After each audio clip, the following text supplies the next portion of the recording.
I'd like to call the Rules and City Government Committee meeting to order. For the record, Alderman Arnett and Alderman Savage are present, so all members of the committee. I will entertain a motion to approve the agenda. So moved. Second. Second, all in favor, please say aye. Aye.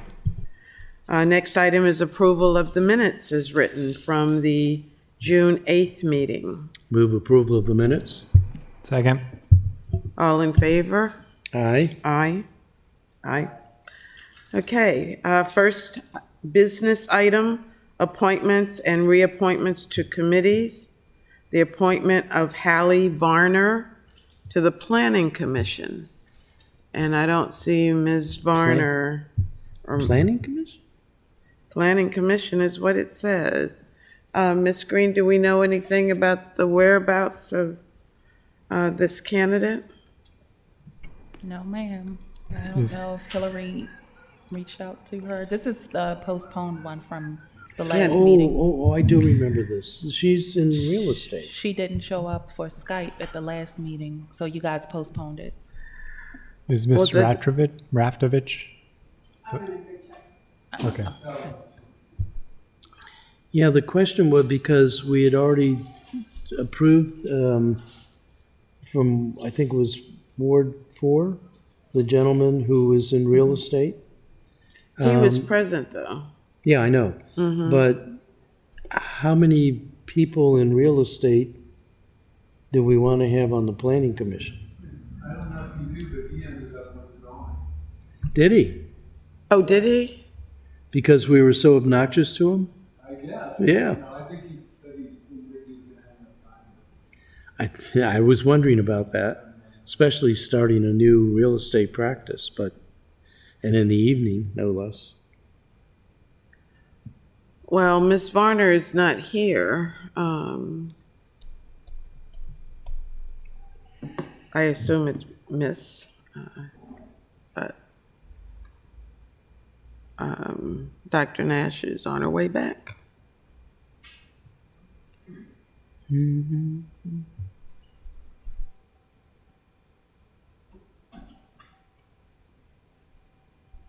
we know anything, Dr. Nash?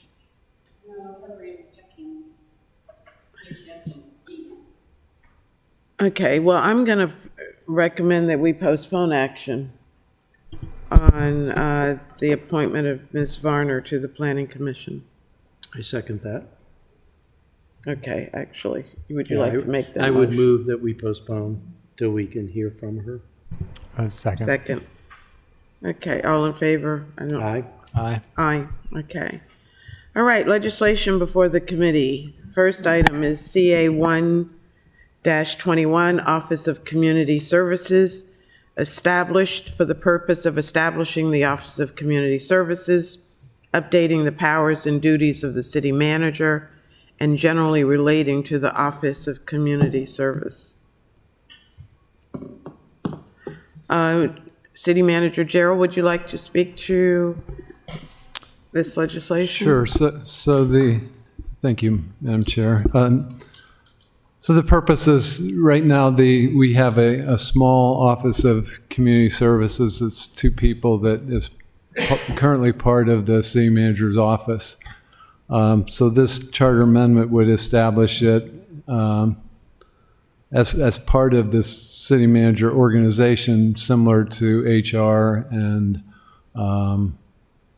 MIT. yeah, and formerly Office of Environmental Policy, as an office separate from the city manager's office. That has been the preferred organization since we started talking about this office, and so this would actually establish it as such. There's hopefully plans in the future to grow the office somewhat larger. That remains to be determined how big it will be, but currently it's 2 people. The other departments, or I guess they're departments that you mentioned, all have someone that is the lead staff person in those departments. So would our current social worker be the lead in that department, and then I know there's one other person. So that's the plan, is while it's two people, that Erin Lee, who's the current social worker, would be the lead person. But we will have to establish a manager position as we grow. I think that should be the next position established. And you know, the incumbent social worker may choose to apply for that or may not choose to, but we would, you know, establish a position and then advertise it and go through the normal process. So what would the timeline be for that? Because somebody's got to assume the responsibility in the Yeah, well, I interim. think while we have two people, it seems to be working out fine, that the social worker supervises the administrative assistant. So it probably wouldn't be until next fiscal year. We don't have money in the budget this year to support another position. And I think we need to have that conversation on what we want that to look like ultimately. We've talked about that in the past. You know, what size of organization we would want that to be, and then that would determine the grade level for that position.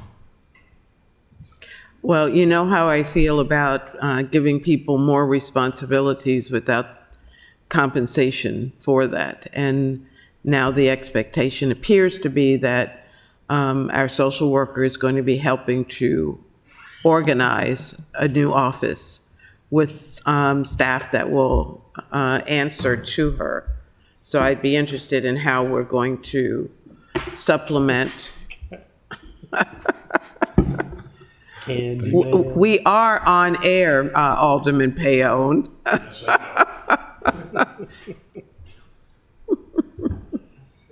I'd rather have The Coke. candy man cometh. Coke. Thank you. You're welcome.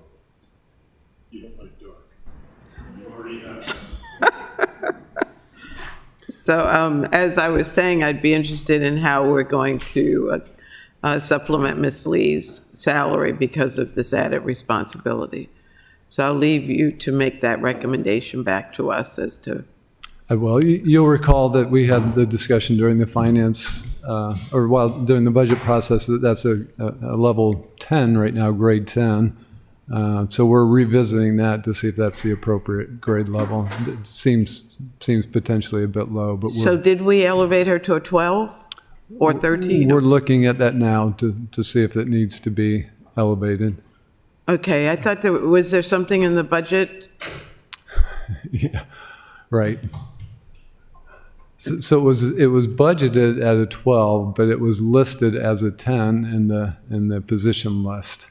So there's a discrepancy there. So one of them is going to change.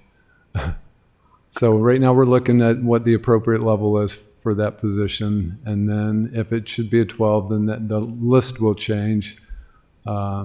If it needs to be a 10, where it's at now on the list, then the budget would change to support the 10. Okay, well, I'd be interested in keeping up with that. She is I think by what we requested, a MSW. She has a master's So in she has a social work. master's. She does, yeah. So either one of those options is going to require legislation. So you will see this again. Okay. Well, I'd be interested in keeping up with how we handle that. So, Okay. thank you. Alderman Savage? Thank you, Madam Chair. All right, so there are two positions you said, the social worker and the administrative assistant right now. And you said you're looking to possibly for next year get a manager level. Correct. And are those positions, the two positions currently filled? They're currently filled, yeah. So we just converted the social worker, in the process of converting it to civil service because it was contract. And the admin assistant is a contract position, full-time contract position. Okay, and previously the social work position was working in the mayor's office? City manager's office. So Oh, they work- that's where they still are. They still report to me directly. And the office still will. It's just right now, as part of the city manager organization, it'll be a separate office like HR and MIT. Right. Okay. What programs, can you give me a better idea of what the social worker and what the office will be working on? And like, what are some of the programs Sure. So the overall objective for that office is to provide the bridge between city residents and services that are provided outside of the city government. So social agencies, county agencies, Department of Health, those types of things, to bridge that gap, to make sure that all services are being required. They also have an office in each of the 2 resource centers.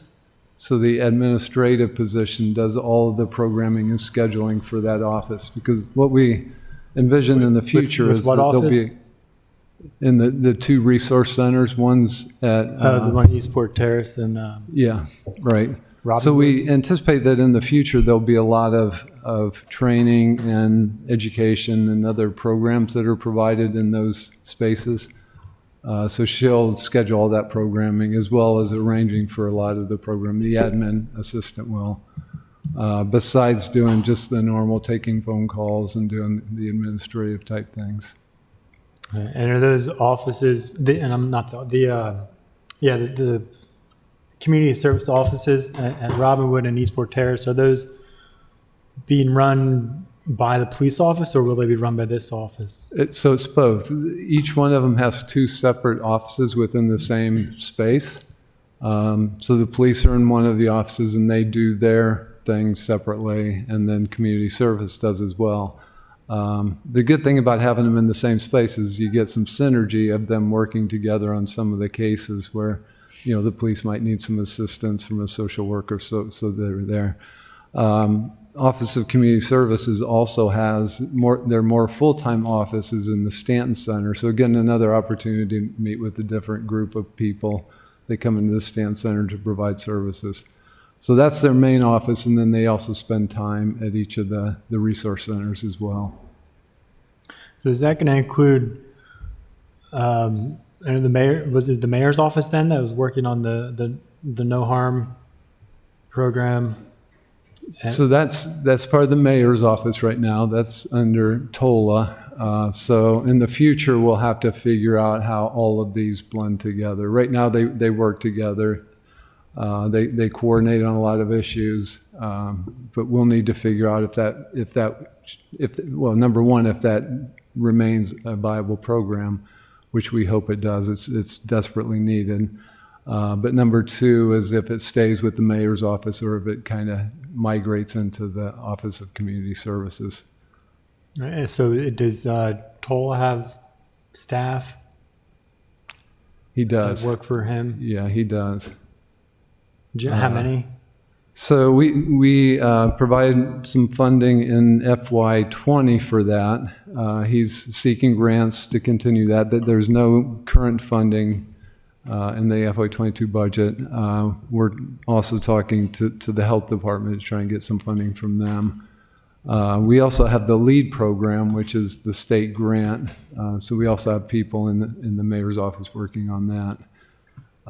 So all of these programs, we need to figure out how they're all going to fit together and where they're going to reside in the future. Yeah, I mean, maybe it's just me, but at this point, I've gotten a little confused about the programs are scattered about.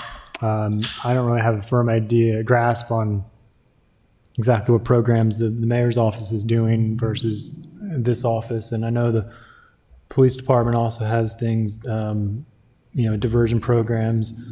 And, I think it's good that hopefully this office will be able to bring all that together. But I guess we may want to look at the future about if there's anything we can do to consolidate maybe some more in this office as opposed to having them spread out.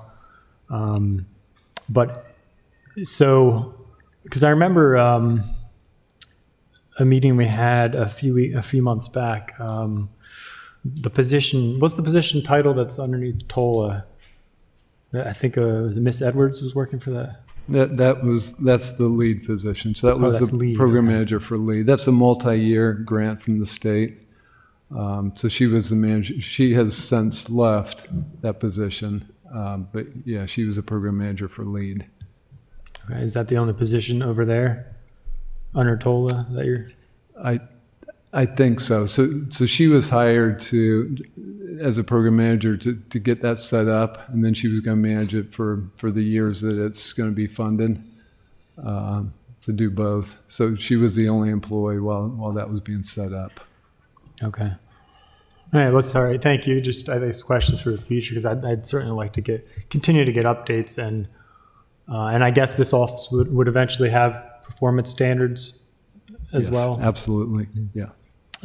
Yeah. So I guess that'll be the interesting part to see how we can get those standards from those various departments to mesh together into something that'll work. Well, that's all I have for now, Madam Chair. But Alderman, you've asked very good questions about especially the organizational piece. And I think maybe we should put on our agenda to invite the mayor's office staff to come to the next meeting, maybe to tell us how they coordinate and what they do and the impact, which is something that we asked about during the budget process. Because we learn about programs, but we never hear how successful or unsuccessful they might be, what kind of impact they are having on the community. And we need to know that as we're talking about forming this department and who's leading it. You know, my concern is Miss Lee, who is has a master's. I don't want her not babysitting, but sitting in an office somewhere off campus when she could be helping people somewhere else. You know, the police chief told us from day one that he didn't have staffing to go in these resource centers. And we kind of heard him and didn't, and we set them up. And now one of the concerns I hear from the community is nobody's there. You know, so he told us, we didn't believe him, you know, and he can't do what he can't do. So anyway, we've got to work all of this out. And, you know, there are a litany of programs. We just need to find out who they are, what they are, how they're working, and how they'll work with this other office. Mm-hmm. Because the idea, as City Manager Gerald said, was to expand it. You know, one social worker in a city like this is not sufficient. Yeah. You know, so we have to figure that out. So yeah, and if I could just a quick follow up on that, Madam Chair. Yeah, I think that's a really good point. And as far as these individual community, sorry, I forget the term we're using, but the individual community centers at the Robinwood and Eastport Terrace is which side of the city is going to be kind of leading those efforts, but also be the visible part. Because I'm just wondering, I think there are others on the council who would know better, like yourself, Madam Chair, but in terms of if it'd be more effective to have the police be the visible entity that people associate these centers with, or the civilian, for lack of a better term, community, this new office be the visible entity. I don't know which would be better, if people will feel more secure with the police or something not associated with them, but that may also be something to consider. And I suspect that it's going to be different for different communities, you know, but that's something we need to figure out also. So thank you. Alderman Arnett? Thank you. So several points. First of all, I passionately support this charter amendment and the whole project. I would suggest to you, Madam Chair, that in addition to the Office of Social Services and the Mayor's office, that we have the police office here, because I think the three of them need to work in tandem with each other. And one of the concerns we've had is, are they coordinated and are they integrated, so that we have the right people doing the right thing. I do think that I have some questions of the city attorney on the actual construct of the charter amendment. Two things, if I may, Mr. Lyles, and you might not have it in front of you, but on page 3 and some successor pages where there's additional sections of the charter amendment, and I'm looking at Section 3 specifically, and I'll read it. It shall be further resolved by the city, Annapolis City Council, that the date of adoption of this resolution, and it's resolution capitalized, which makes it sound like it's a resolution rather than an ordinance or rather than a charter amendment. So that's and that verbiage appears in a couple of places. And then there are several blank dates. And I'm assuming that those dates get filled in upon passage of the charter amendment by the council. So, because right now we're passing a charter amendment with blank dates. It's like signing a blank check. Yes. Well, a couple things have to happen. First, we need to ensure that there's I think a concomitant code section that has to be changed as well. And so all of that has to line up, and it'll line up when we're ready for the final passage. And all the numbers will get filled in. All the dates will get filled in. All right. But as to the resolution and charter amendment, yeah, I agree with you. That's probably should be changed. I think so too, or made less confusing. Maybe if it was a small r instead of a capital R, it could refer to this as. I agree. Either small R or charter amendment are both appropriate, and charter amendment makes it clearer, I think. All right, so thank you. Just to continue the general thoughts, Madam Chair, this is a nascent operation. We realize that you can't police your way out of continual problems that really are socioeconomic. And until we address the root socioeconomic issues, at least at the bare minimum to try to get people to helpful resources, we're not going to make a change. And so that's why, and you and I know, agree on this, enthusiastically support this initial thing. I think one of the first things we want our social worker to do is to tell us what more we need so we can get on it. I do have some concerns about the resource centers. I think they are being problematic. I don't see having our social services people sequestered in 2 locations where they're really social services for the entire city.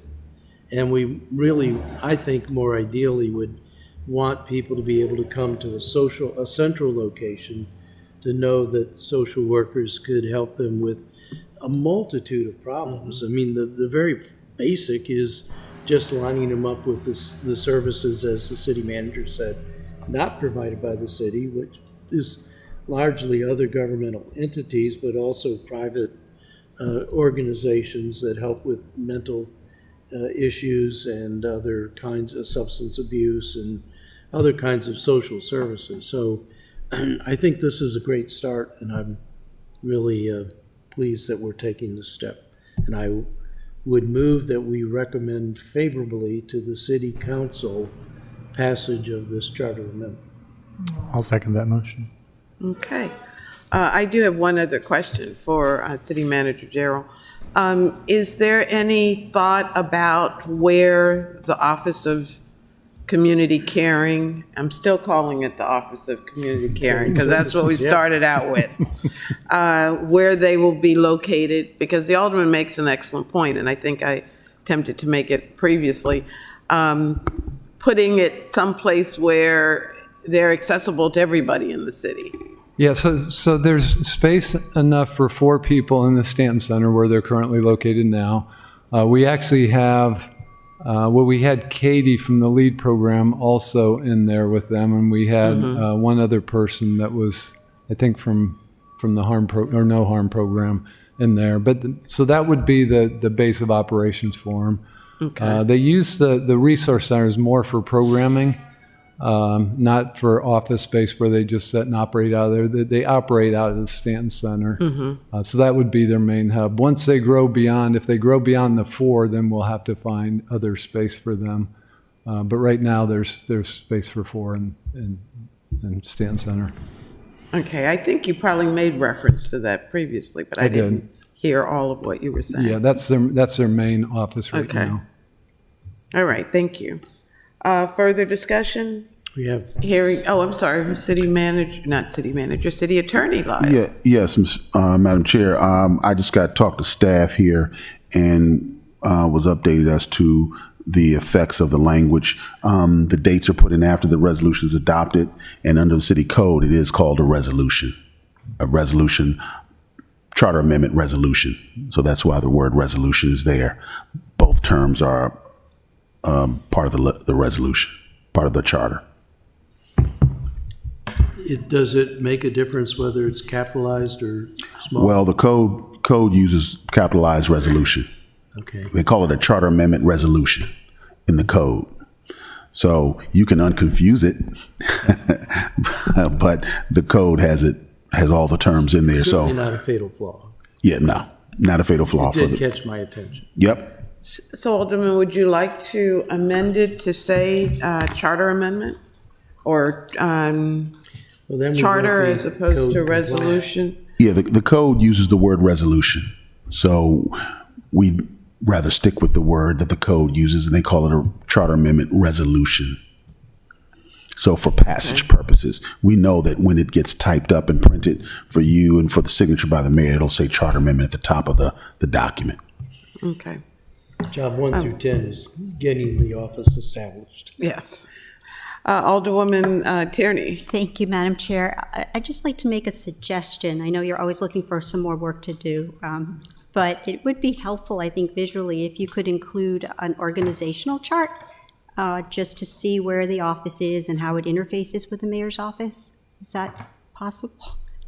Or do you agree? Sure. So right now, if you think of the org chart where the city manager's office is a block and we've got several people, we've got Lynn and we've got Jackie and others, Felicia, they're inside that box.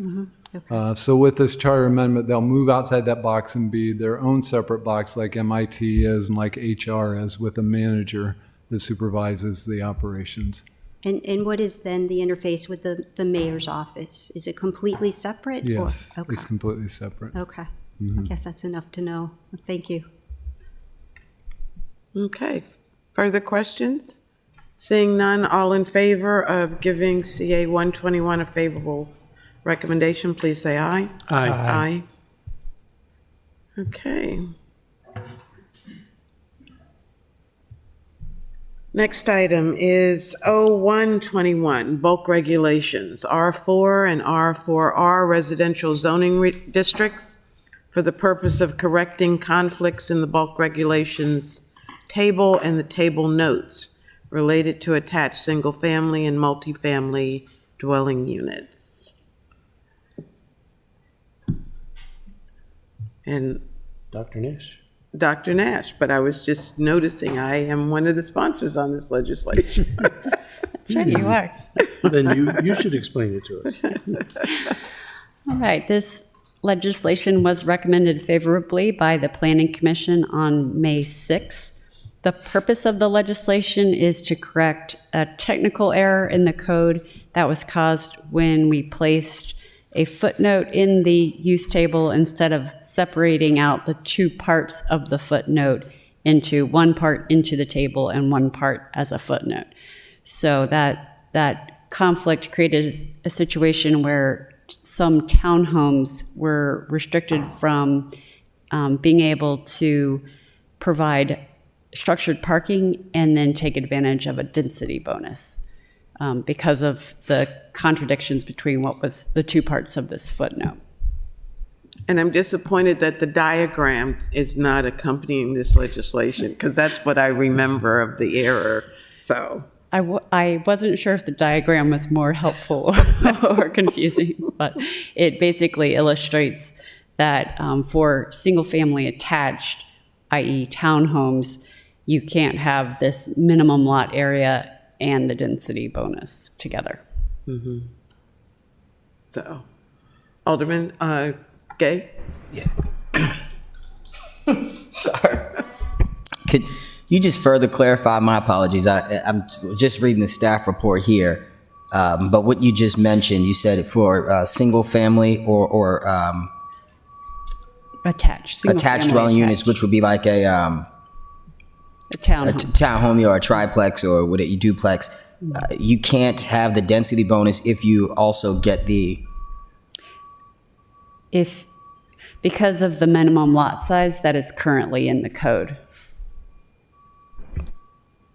ma'am, Yes. but wouldn't the,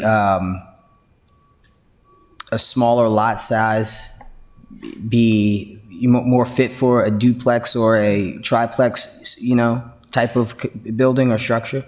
Right, so this would set it at 4,800 square feet, which is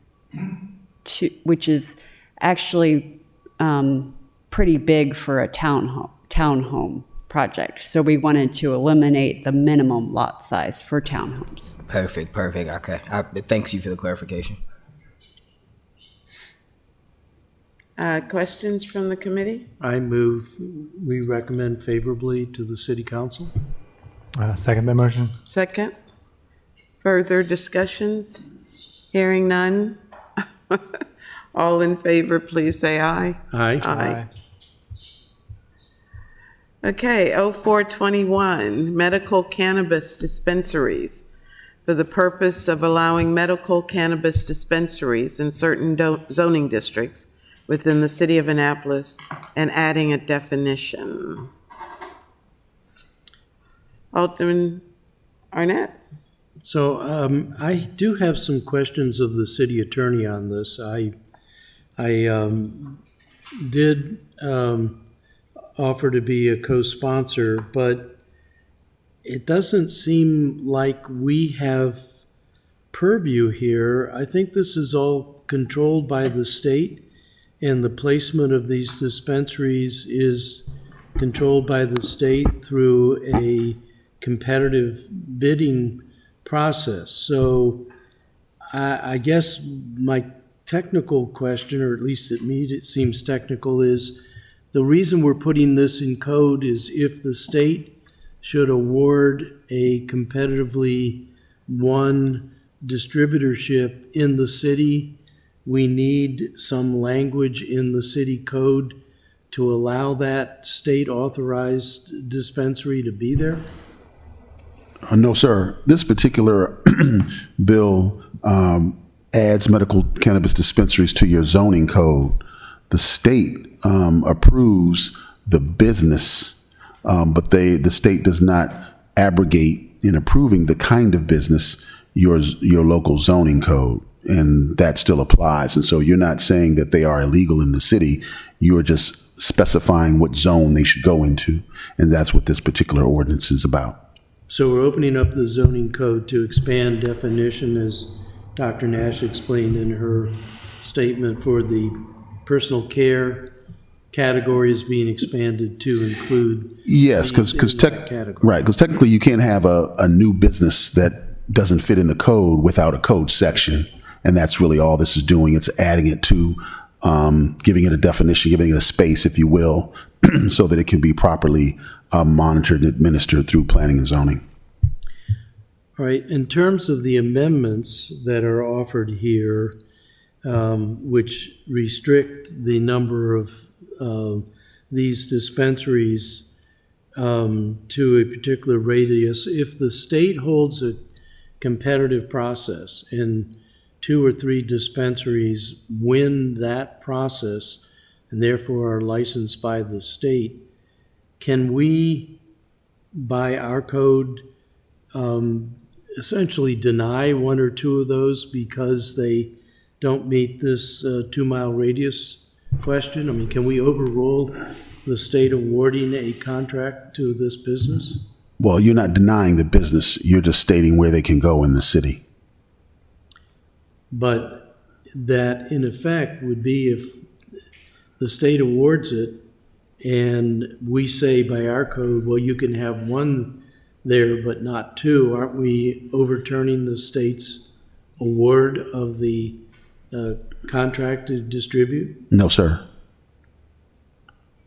So both of them could go within 2 miles of each other? You do it every day. The state approves the right for businesses to sell liquor.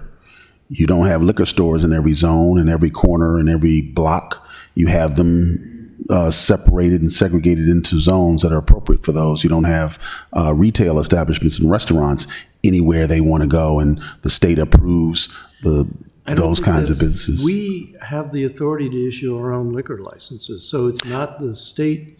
Well, doing you liquor licenses. technically the state has delegated the authority to you to oversee. You're technically issuing licenses that the state is issued through the liquor board. So you're carrying out a state function at a local level. They've ceded that to you, but you cannot deny someone or the licensing has to go through the state process. The state process is set up is called a local licensing board, but it's still a state process. I don't understand though. Let's say ABC and XYZ both win award for a license. They're bid based on where they want to put that, and the state awards it to them, but we say, one of you can't go there because you're within this 2-mile radius? No, the state doesn't award cannabis dispensaries based on location. They award the business to individuals and companies that can do can issue the cannabis and can produce it. Okay, so carrying this analogy further, the state has awarded both ABC and XYZ. They come to us and we say, no, only one of you can be located in this 2-mile radius. They're in the next blocks to each other. We can tell one of them, and then how do we make that choice? That's part of the regulations set up through planning and zoning with respect to that. That's not part of this bill. This bill is just setting up the zoning. I suspect that this is not going to go away quietly when the state licenses the businesses and then we tell them one or the other with no rules. Let me make that. I understand that you have a particular view of this, but let me explain it this way. When the bill that passed allowing cannabis dispensaries to open and allowing a bidding process for a cannabis license, many of the businesses don't know where they're going to park their business because you have to get the license first. Once you have the license, you then have the ability to go seek a permit to rent a building, to buy a building, to own land. But you can't do any of that in the permitting without the license first. So many people who are getting the licenses don't know where their business is going to go. So that's not even in the award, the address, because you don't know whether you're going to get the license first. And the permit process requires that folks to say what your business is. And if you don't have a license, you can't put it on the permit application. The other downstream question, this is for medically legal use of cannabis.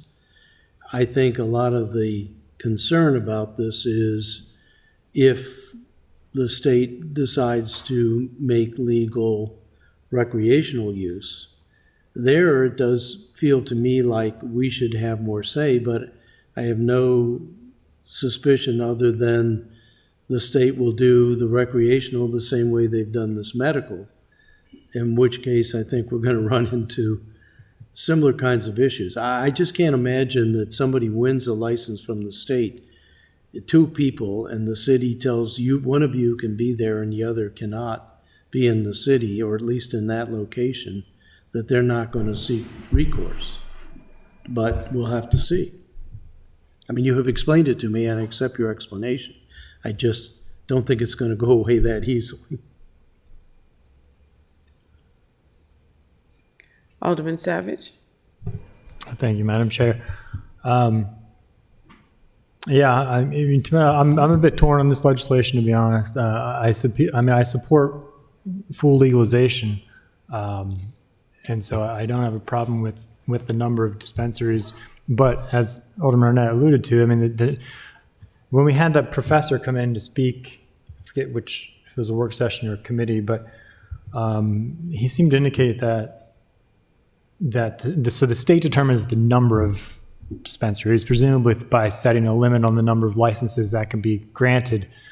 And I don't know, I was trying to look it up, I can't verify if there are any licenses available or not. He was kind of indicating that, again, we can't do anything about the number, but so my concern is if this is a moot point or not. We're going through this hassle. Sorry, maybe I shouldn't say hassle. We're going through this effort, and I don't think it's going to lead to any immediate change if we can't allow any new dispensaries in the city to begin with because the licenses are cut off or filled. I don't know for certain. Maybe the primary sponsor knows the numbers, but that's my one concern. I mean, or are we just planning for the future in terms of when, if the state ends up legalizing and presumably licenses would be a bit more numerous, are we planning for that future? I don't know. I guess that might be more of a question for the sponsor if you have any more information on that. Alderman Gay, can you answer? Thank you, Madam Chair. As mentioned first by the city attorney, how the licensing process works, the city has no wiggle room in that game at all. It is all regulated by the Maryland Medical Marijuana Commission, which is a body put together by the governor and paid for by tax dollars to mandate follow through with the mandates of law for medical cannabis dispensaries. I'm sorry, it's not marijuana. And also to the point that the alderman just made, there are 98 licenses available. I think there are 2 vacant licenses. And I think this is planning for the future as it relates to when the state decides to award those licenses. And if we do ultimately legalize recreational use of marijuana, the beautiful thing about that is that if it is legalized recreationally, we would have to codify then for us to allow recreational dispensaries within the city of Annapolis. And to your comment as it relates to the distance between the limit within, that is completely left up to, and Mr. City Attorney, please correct me if I'm wrong, that is completely left up to the individual jurisdictions. And I'll use several examples. For example, people use the Green Mile. They say, we're just going to flood the streets with dispensaries. That was done intentionally by the Colorado state legislature so that there were not a barrage of medical or recreational dispensaries just all across the state. It's in a specific area to minimize the travel and sale and all of those things. It's done purposely to regulate the actual sale and control of the substance, as is with Anne Arundel County, that have certain distances and requirements, which I would hope to introduce in an on-the-floor amendment today to follow up with the request from the alderman from Ward 3. Okay. Did that answer? It does. Thank you. 'Cause if there are indeed 2 unfilled or unawarded permits, then I think there is value to us setting some limits on where they can actually be located, because they could potentially come to the city if that's the case. I know the county did that way back when this initially passed on the state level. So in that, that does answer my question. Thank you. And I have those, again, I have the county legislation here. Our colleague from Ward 3 introduced a distance of 2 miles between each dispensary. That's just not going to work in a city that's 7 square miles. We'd effectively be run out of the game.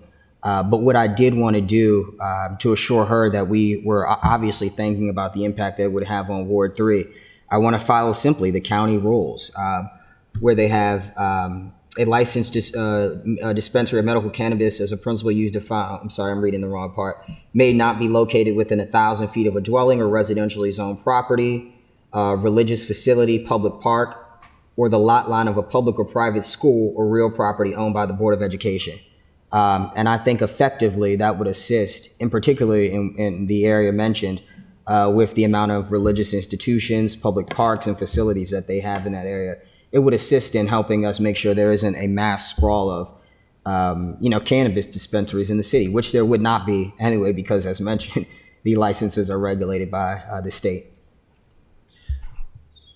Alderman Arnett? So I agree with you, Alderman Gay, and I certainly would like to accommodate the Alderwoman from Ward 3. I know this is a strong point with her, but I mean, 2 miles seems like an arbitrary, and particularly if you picked the exact center of town, I doubt that you would have a circumference or that would mean that only one can be in town. So I guess what I want to have some more intelligence on is what is the underlying intent? What is it we're trying to protect against? Now, first of all, this is a medically legal use.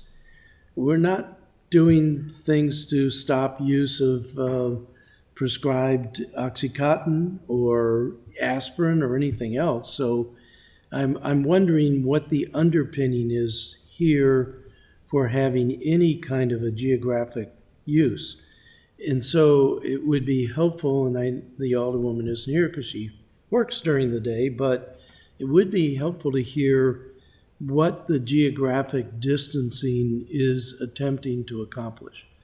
Because to me, it feels arbitrary, but it also feels like it's not really addressing the underlying issue unless the intent is to make it so there can only be one in the city because of the geographic distance, in which case I can't subscribe to that. I think that thwarts the intent of the state law. But we don't have that information here. Well, Mr. Chair, or I'm the chair, Alderman, I think I might be able to suggest part of her motivation. Okay. We all know where the dispensary is located on West Street. I don't, but that's okay. Well, there is one on West Street. Okay, good. Right on the border of Ward 3 and the county. Okay. And so I believe that her intent was, if it's a 2-mile radius, then if a second one is approved in our area, it would not be close. It would not be in Ward 3. So she's protecting Ward 3. There's one right on the periphery of Ward 3, and if another one were to occur, it would be someplace further from her ward. But that one isn't in the city. But it sits right, it doesn't, No, I know. it can't get any closer Right. than the city. But there are still the potential for 2 additional ones in the city. Potentially, Yeah. yeah. So her legislation would make sure they're not in Ward 3. And I could be wrong, but that's what I suspect is the motivation behind it. I think it would send them all to Eastport. Pardon me? It would send them all to Eastport. Alderman Savage. Yeah, I have the similar concerns. I do want to try to be respectful to our colleague, so I'm still undecided on the 2-mile, although that also seems kind of arbitrary, but I do think probably the goal you described is, I think, accurate. But again, with the putting the geographical limit, in terms of the 1,000 feet, I have 2 questions coming out of that. Well, the first, I guess, is more of a comment. I do feel like it kind of it perpetuates that stigma against cannabis, right? When, if people are allowed to smoke tobacco that close to residents or a park, and I don't think we should do the same thing with the cannabis. But yeah. Just a correction. And this, again, the requirements for distance are for the sale, cultivation, and possession of, as it relates to medical cannabis. The Maryland state law is still very clear and where you can and where you cannot engage in smoking cannabis has to be within a private property. And so this would not in any way, shape, or form contribute to individuals smoking cannabis publicly at all. And that won't change until the state recreationalizes it, yeah. Yeah, okay. Well, I guess since Dr. Nash is here, I do have a question, I guess, for you. The 1,000 feet distance that Alderman Gay has mentioned, 1,000 feet from public park, school, religious place of worship. Do you think that'd be? Do you think that would kind of take out of consideration any of the current zones that allow, or that we would be proposing to allow for cannabis? I just sent myself an email to map the conditions as the county has them laid out in their county code and apply it to the city and see if it would work. So I just don't know here. I think it would depend on how schools are defined, but I think in the county code they're defined as public schools. So we would just have to check it with a map, which I am happy to do. I will also mention that Planning Commission had a lot of concern about these businesses clustering near one another, which is why they were inclined to support some kind of additional distance requirement from one to another, but didn't have a suggestion for exactly how that would look. Okay, yeah, and I guess you'll be hearing soon. I did request to the law office to draft amendments based on the Planning Commission recommendations, just to see what they're going to look like and if they'd be feasible. But for the time being, I'd almost suggest our colleague from Ward 6, maybe we wait on taking action on the amendment until we have that information. Yeah, I think you're right. Because I think that'd be important if that's going to prevent any kind of placement of these dispensaries. Alderman Gay. If I could, I'm fine with that. This bill has been available for everybody to look at and make comment on since October of last year. Let's keep in mind that, so it's almost been a year. And again, this is stricter than the county's regulations. Their bill has crossed out public park, religious facilities, etc. So we are taking additional steps to ensure the distance between the dispensaries, the distance between residential lots. We're including in it public parks, religious facilities, and theirs says public or private school or real property owned by the Board of Education. And this is bill number 9615, and you can find that information on page 8. Yeah. And don't get me wrong, I'm not proposing to postpone the legislation. I do think we should take action today if possible. But So should I introduce the amendment? Would you prefer Madam Chair here or through the Office of Law? Do you have amendments to present today? I was hoping to do it on the floor with the exact verbiage from page 8 added to 0421 and I guess lines 24 and 25. Page 8 of what? There is no page 8 of the I'm sorry, legislation. page 8 of the county's legislation. I was hoping to, again, take that snippet out that says, may not be located within 1,000 feet of a dwelling or residentially zoned property, public park, religious facility, or the lot line of a public or private school or real property owned by the Board of Education. So my objection to that, Madam Chair and colleagues, ahead. is we're not prohibiting drugstores from being near schools or churches. This is a drugstore. We're expanding the use to accommodate. We're treating this like it's the demon reefer when it's not. It's medical. It's for treatment. I think those kinds of discussions, I personally think we should legalize recreational, all of these things that are contributing to giving people records and criminalizing things. But for this, it's medical. It's just not the same kind of beast, and to vilify it or make it seem like this is the next step to perdition just seems wrong to me. So I have a very strong disinclination to putting any kind of geographic or near various kinds of institutions, unless we're doing it for all drug distribution, drugstores. I mean, there's far more Oxycontin and other opioid derivatives in drugstores that are much worse than anything that these are for medical uses. So I just I think that by catering to those, we're in effect endorsing the notion that this is somehow tawdry or illegal or shouldn't be used, when in fact it is a proven medical use. Even smoking marijuana has medical applications, but we're not talking about that. We're talking about a drug just like aspirin or anything else. So I guess I'm strongly resistant. But I'm about to be enlightened by Alderman Payon. Alderman Payon. He Thank you, can Madam talk Chair. when he wants to talk, but, you know, Alderman. Madam Chair, I have a question of the city attorney, if you don't mind. Mr. City Attorney, does the state of Maryland put any the state legislation, does it call for any distance between dispensaries? Are we allowed to set our own limits? It seems to me there may be some constitutional issues by putting something 2 miles apart.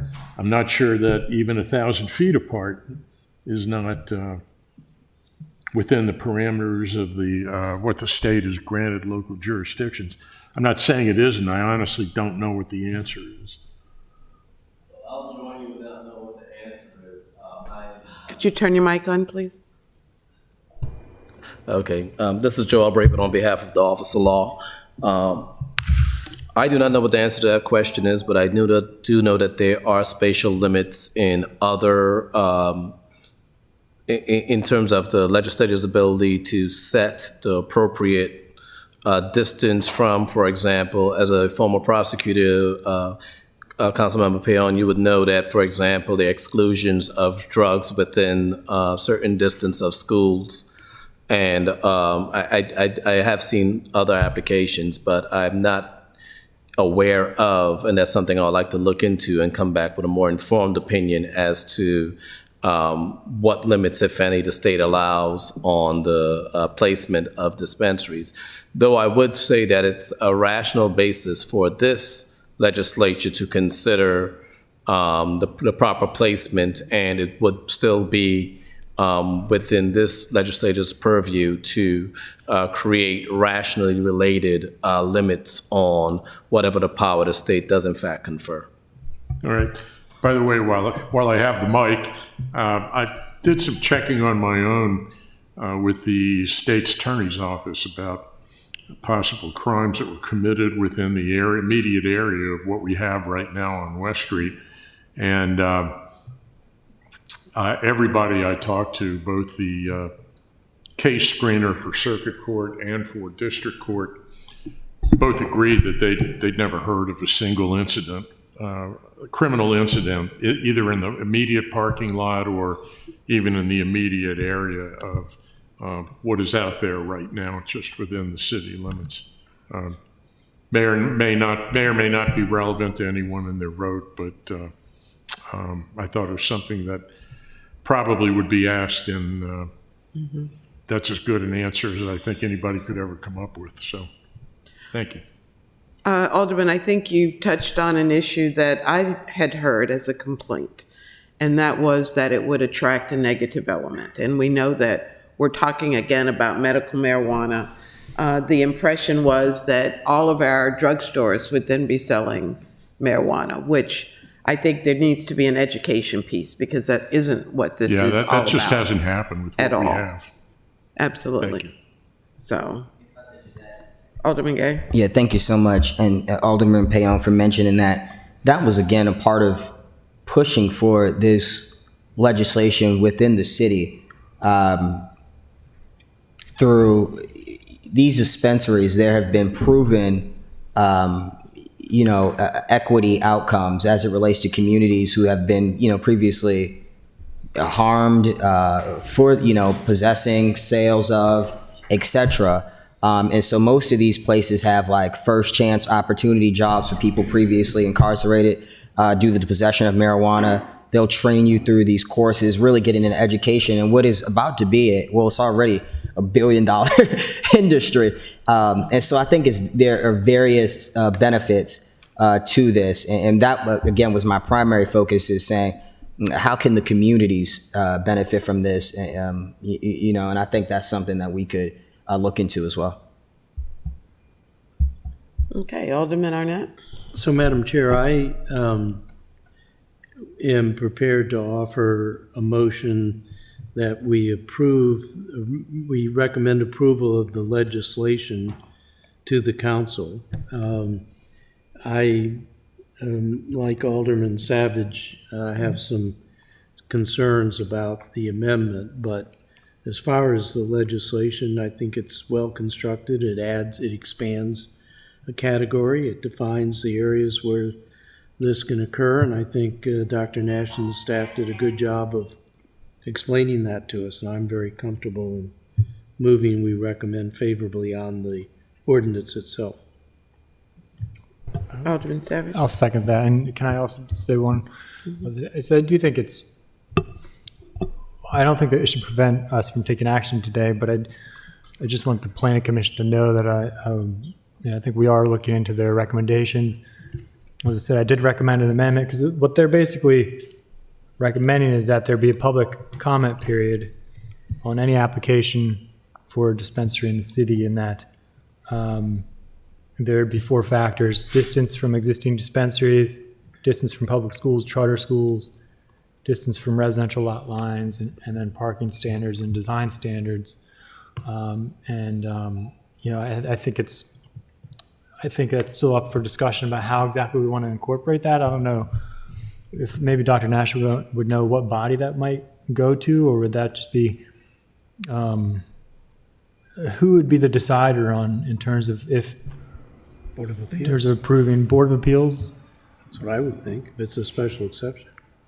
It would need to be constructed similar to a special exception, but with these additional criteria, or you know, maybe not the special exception criteria, but a separate process. I would say probably a special exception, but subject to certain standards that they have to show they've addressed. So Is how I would construct it. That might be one other way to have addressed Alderwoman Pindell Charles's concerns. Although, is there a worry from either yourself or Dr. Nash that might be a bit too limiting?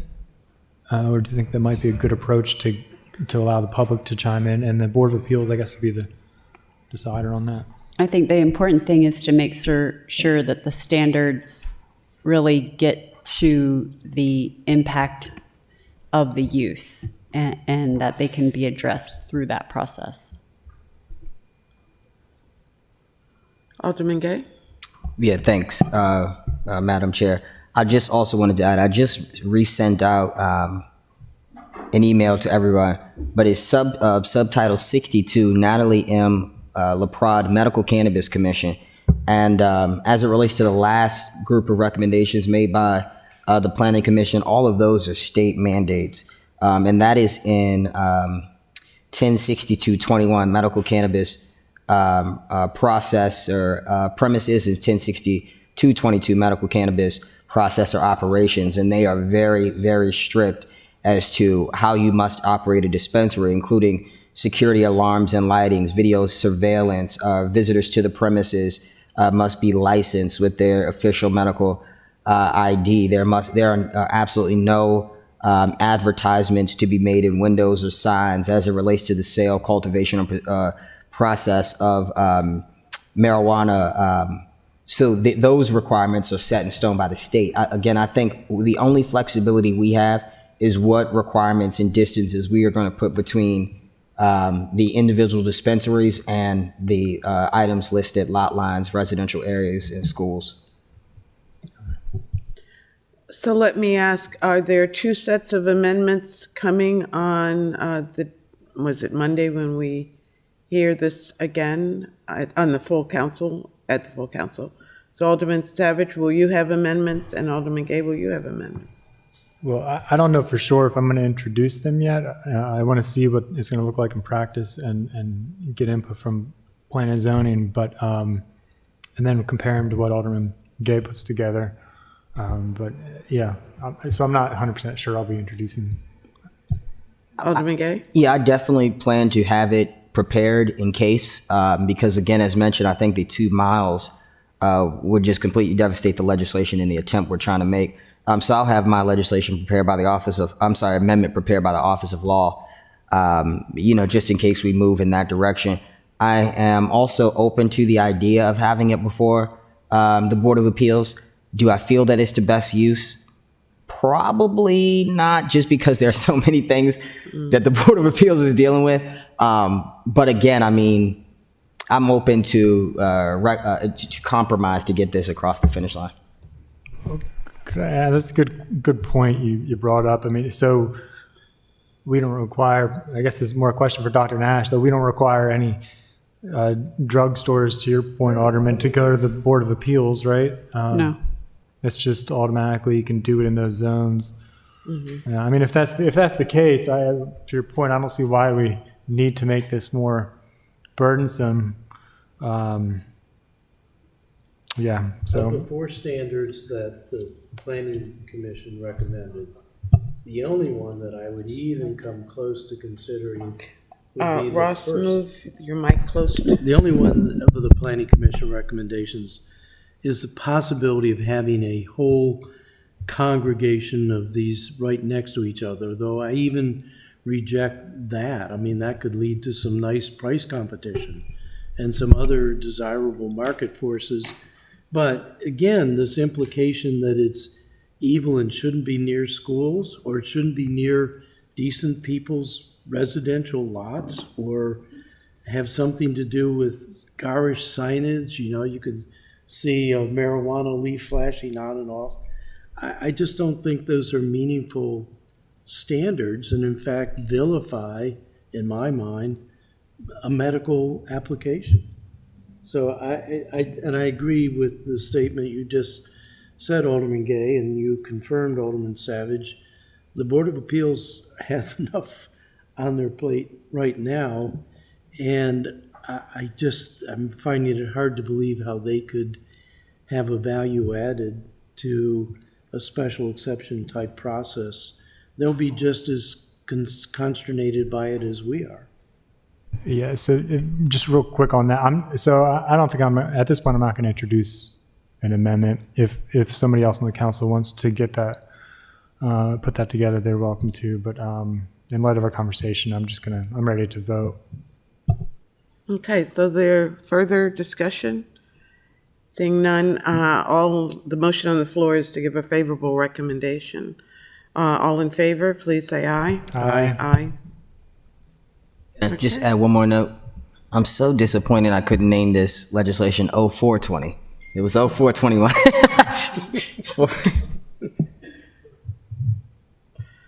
Okay. The next item on our agenda is 0721, short-term rental licenses, conservation districts for the purpose of requiring special exception approval for a new non-owner occupied short-term rental license in the R2, NC, C1, and C1A conservation residence districts, requiring special exception approval for the transfer of an existing non-owner occupied short-term rental license in the R2, NC, C1, and C1A conservation residence districts, providing definitions, providing for the waiver of special exception approval for certain individuals, and generally related to short-term rental licenses. I see Alderwoman Tierney, our sponsor, is here. Would you like to speak to this, Alderwoman Tierney? Sure. I think you've heard me before, but let me just summarize. Is your mic on? Yes, it is. It is. Okay, a little background. 2619 was passed in January of 2020, and it was citywide, and it was good legislation. However, it was known at the time that we would have to do some tweaking, if you will, in Title 21 to create a check on the growth of the non-owner occupied short-term rentals in our conservation zone neighborhoods. I've presented a balanced measure that accomplishes this while supporting the downtown short-term rental industry and those whom they serve, and by grandfathering existing license holders and excluding the other, the C2 and the C2A zones downtown. What I believe is this preserves the existing short-term rental industry in downtown Annapolis, but it adds a very critical public check valve, if you will, to the licensing process. We support our short-term rental industry, specifically the owner-occupied, the Airbnbs. They contribute to our hotel tax, necessary service to our guests, et cetera. But my residents just want to ensure that they will stay a neighborhood, and every time one of these houses is bought as a investment property, for lack of a better word, the owner doesn't live there. It's a second property, and they use it primarily, if not totally, for this activity. It's a lost opportunity for someone to come in and be a neighbor, a full-time resident, or long-term tenant. It also impacts our housing inventory, because again, anytime one of these is used for investment, it negates any use for long-term rental. So the process, I'm a problem solver, and this is distilled down to a specific problem, and we're out of balance, if you will.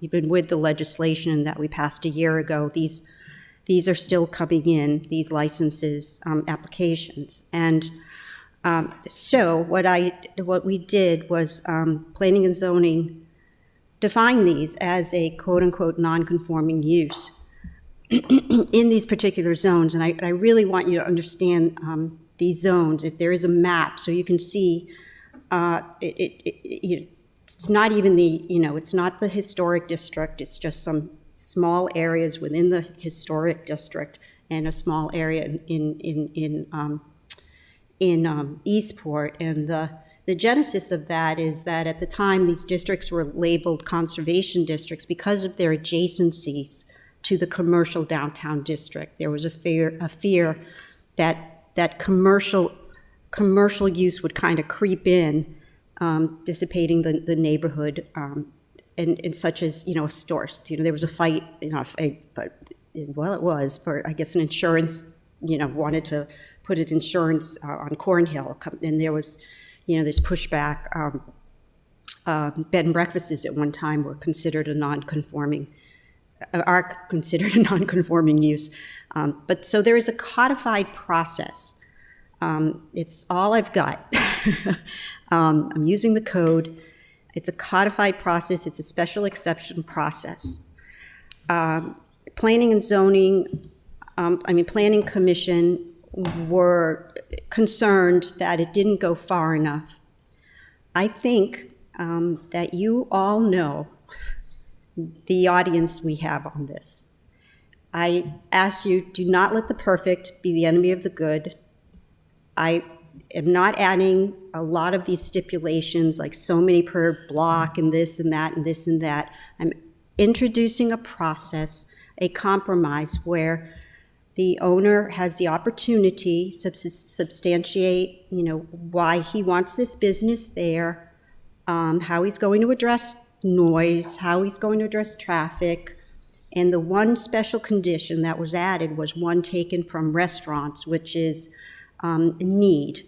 So the onus is on, for lack of a better word, the owner to say there really is a need for this in this location.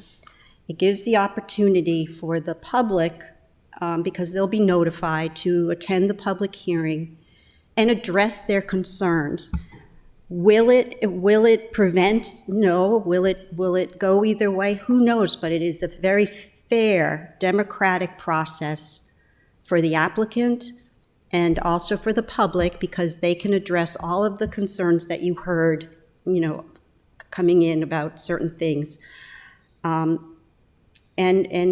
as I said, the best word for it is I believe it was the Ward 1 Residents Association, who does strongly support. You heard their testimony. I think they polled all of their members, and 90% of them voted to support the legislation. But they use the term a check valve to the licensing process. We also grandfathered the existing, and so that is very important to know. That's my first amendment, was to stipulate that point on where those at the passage of this they would be grandfathered. And then the Second Amendment adds that special standard to sort of accommodate the Planning Commission. That discussion was kind of weird because they didn't really.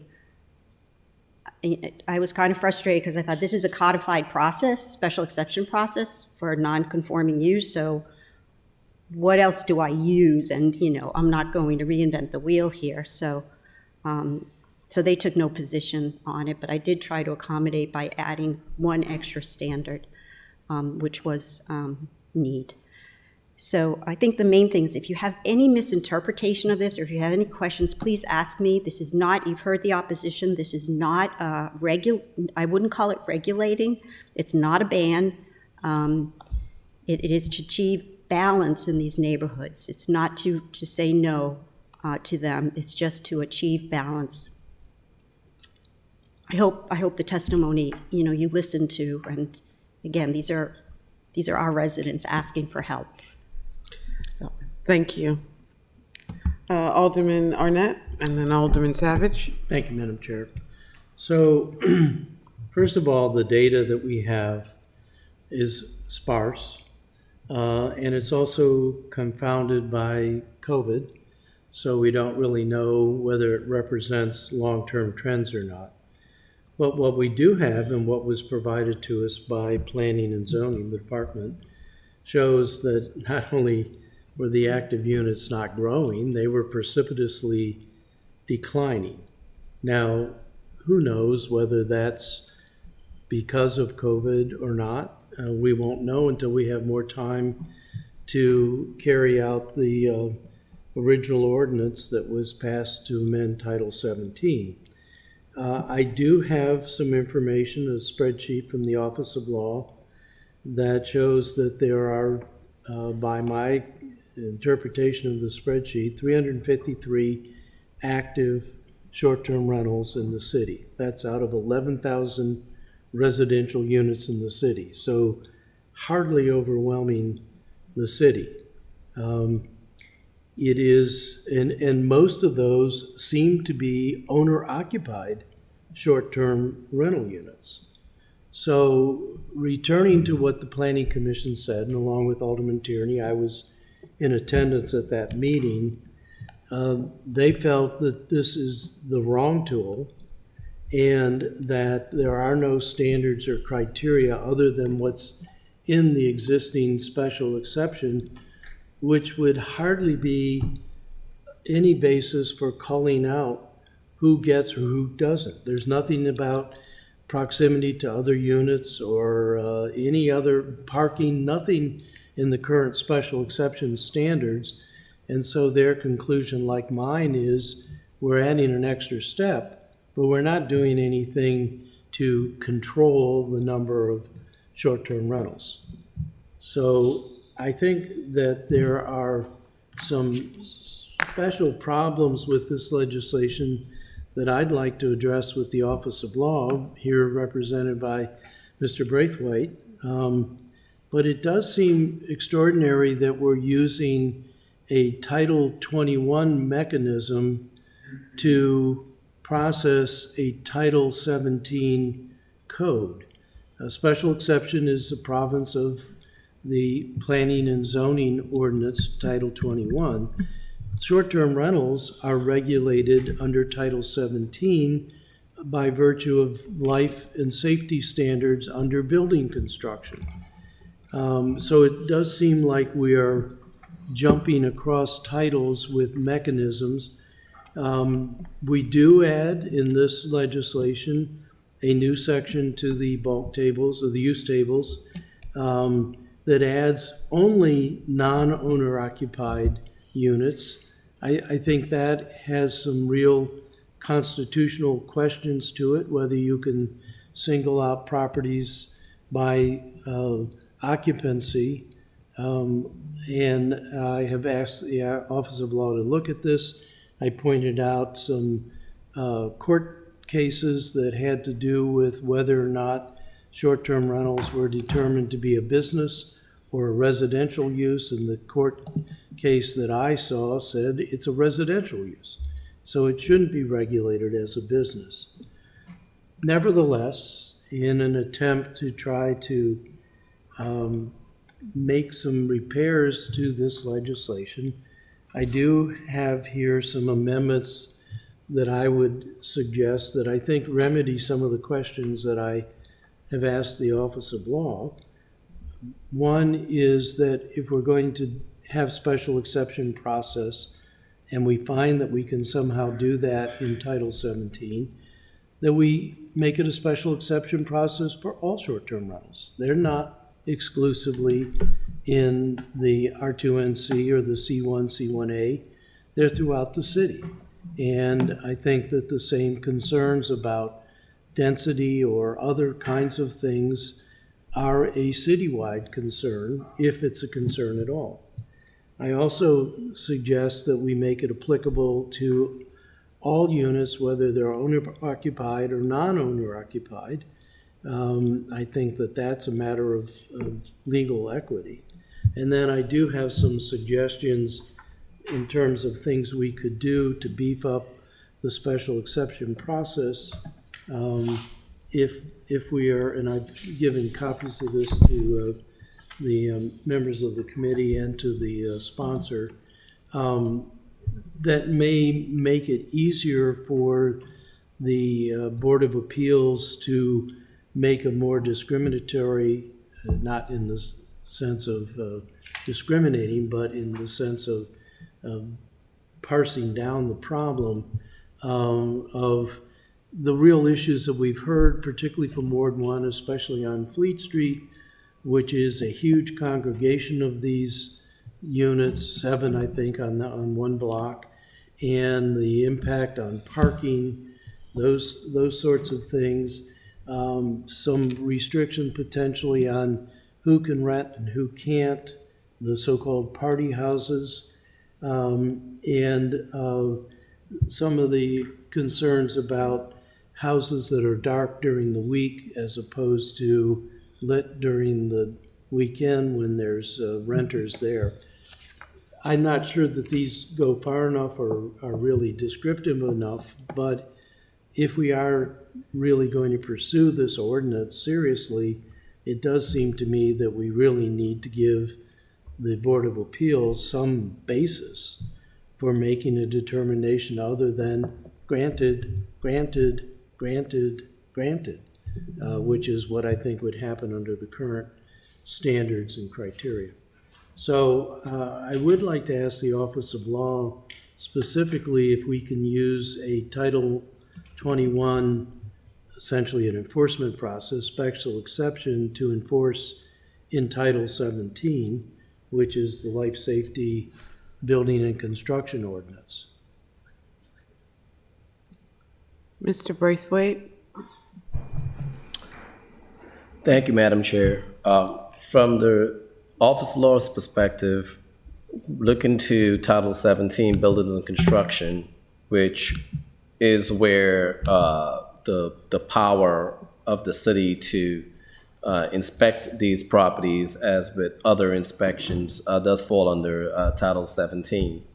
The only thing I think that would be able to limit the application of Title 17 to adopt this Title 21 process into Title 17 would be a limit placed by Title 17, saying, and it really goes to, like, in the beginning of the statutes, you would see something that it's a limiter on what Title 17 discusses.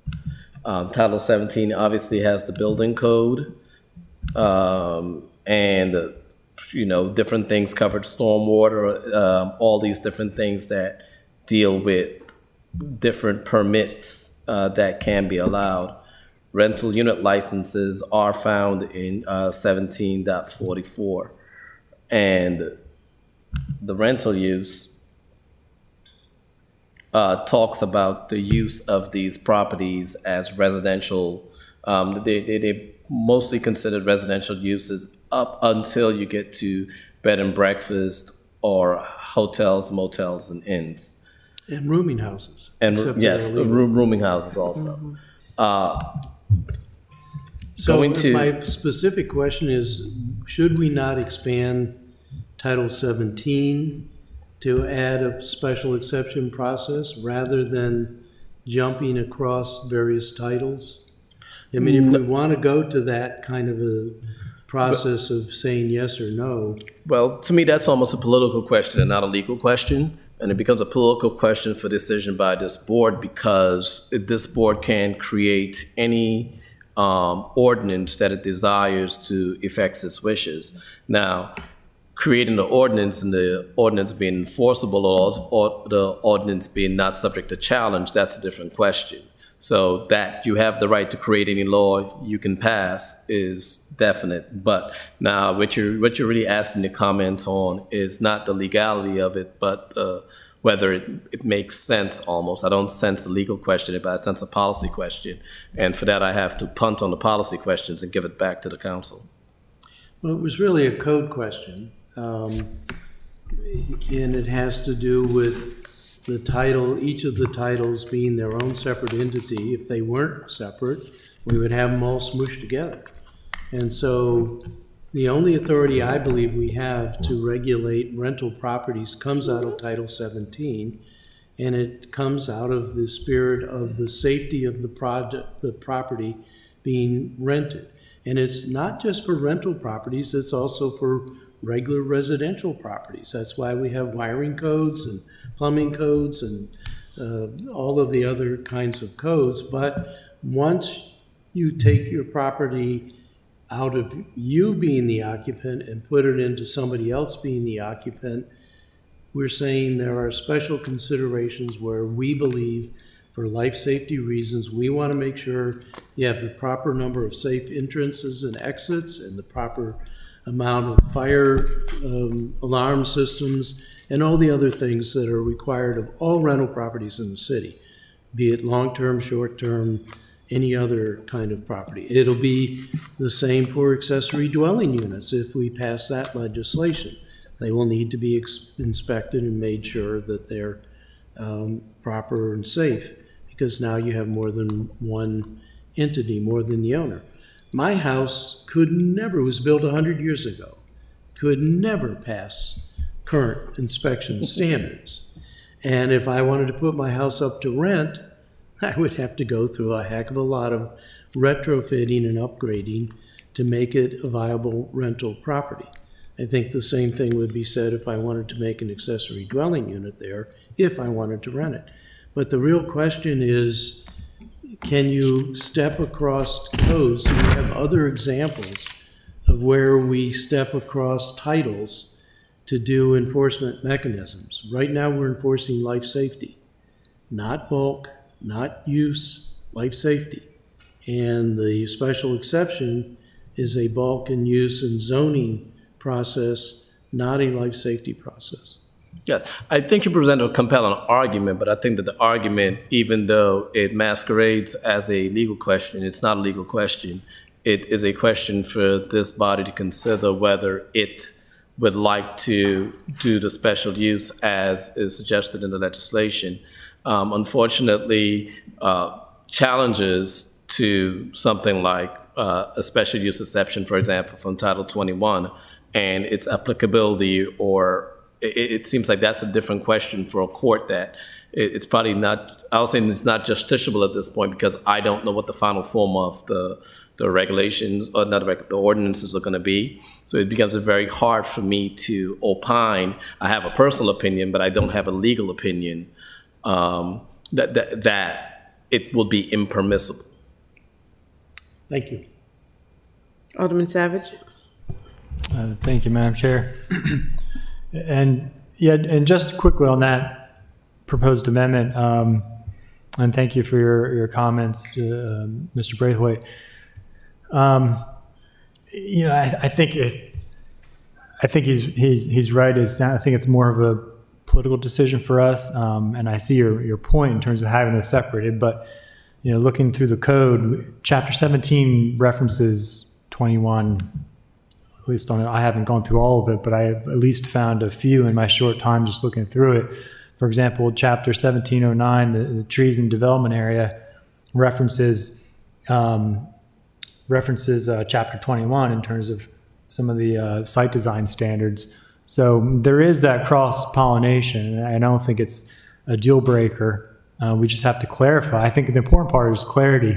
We need to clarify that appeals go to one body or another. I mean, generally, you're right. The appeals go to the Building Board of Appeals for Chapter 17, because I think they tend to be more technical in nature in terms of the appeals. But in this case, it's not really a technical issue. It's community and district compliance. But to back up, I do think we need to figure out limits on short-term rentals. As I've said before, we've found there are communities. We know there are communities out there that have had a problem with density of short-term rentals, and I think this at least takes a good step. I think the legislation that we passed a couple years back, I think, did take steps in that regard, because it did limit how many licenses the owner can have. And I think that was good. And I think this would take a few more steps. And I think even at the time, it was commented that we would go and revisit this for the particular localities that are having more problems. And while I get your point that the data doesn't show a huge problem at the moment, it does show some streets that have a lot of density. And I think, again, looking at other jurisdictions, we can look, there is certainly, I think, a justification and a need to establish some controls on the density of these short-term rentals. In particular, I am thinking of the non-owner occupied, because I do think there's a distinction there in my mind, and I don't know if this has been settled in the courts one way or another, but in my mind, when you have an owner occupied, that still makes you think of community, right? You have residents there that are contributing to the fabric of the neighborhood, neighbors who are socializing and kids getting to know each other.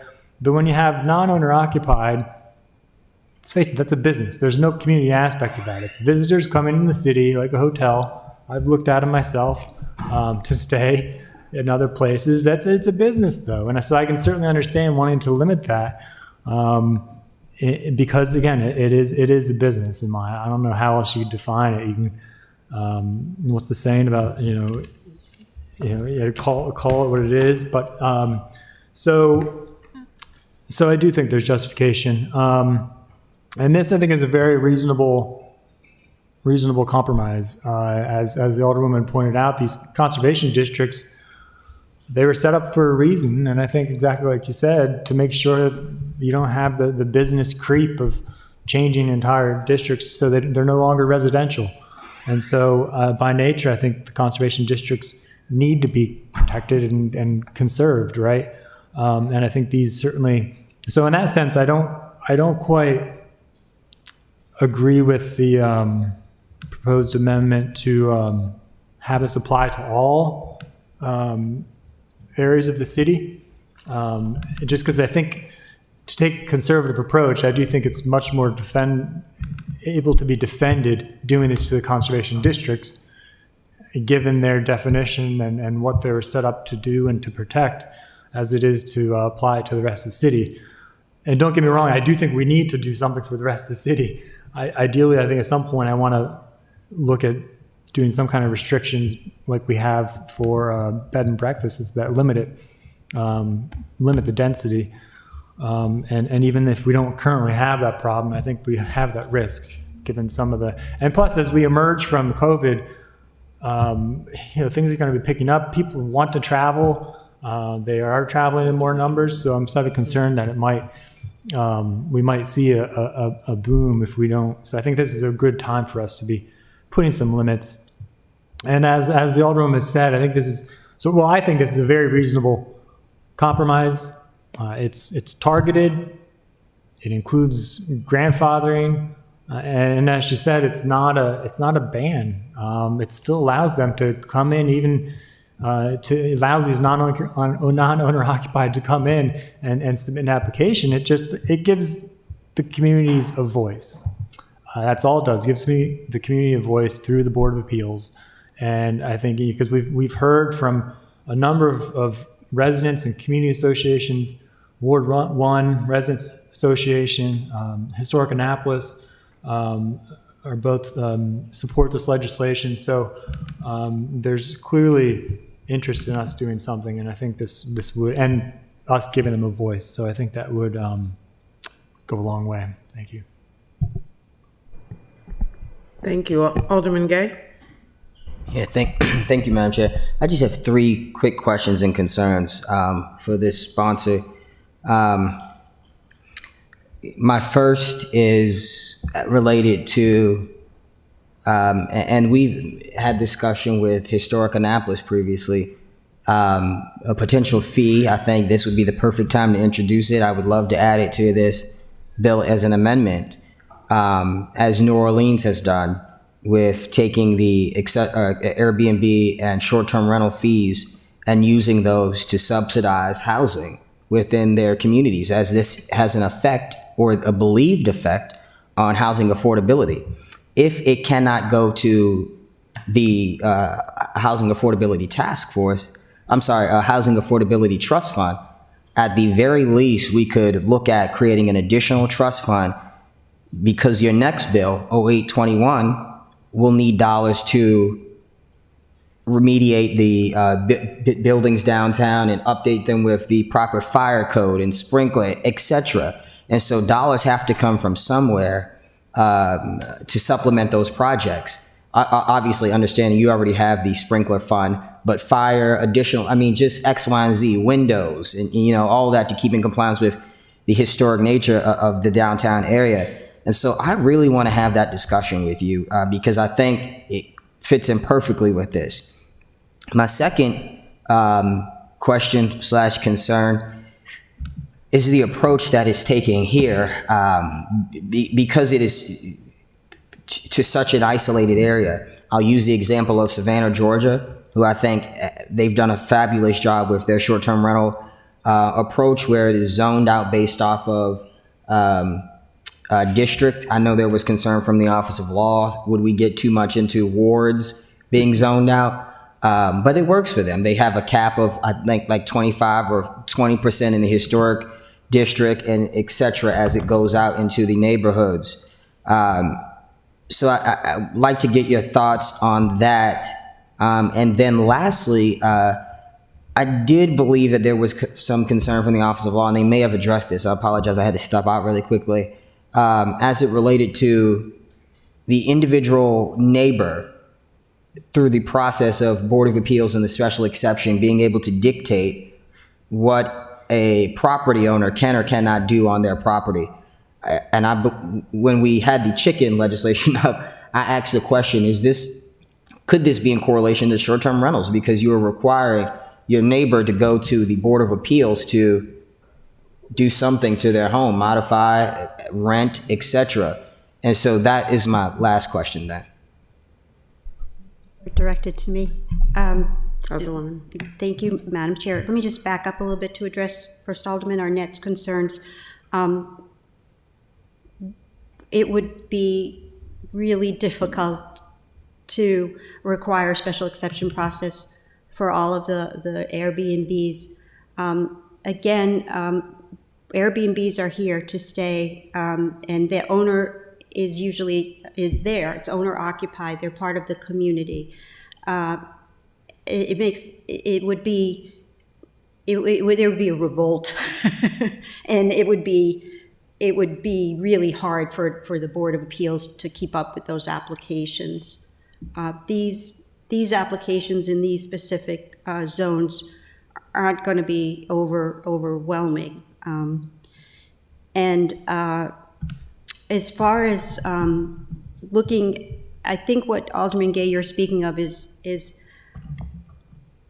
I didn't want, and I didn't want to open up last year's legislation. I didn't want to open that up again, but I have a feeling that there might be things down the road, because that legislation addresses all of the Airbnb, VRBO, short-term rentals, where your fee would make sense. You know, this is distilled down to an identifiable problem of non-owner occupied dwellings, and it won't it won't contribute a lot to that fund. If we had legislation, I guess we would have to work with the General Assemblies to allocate.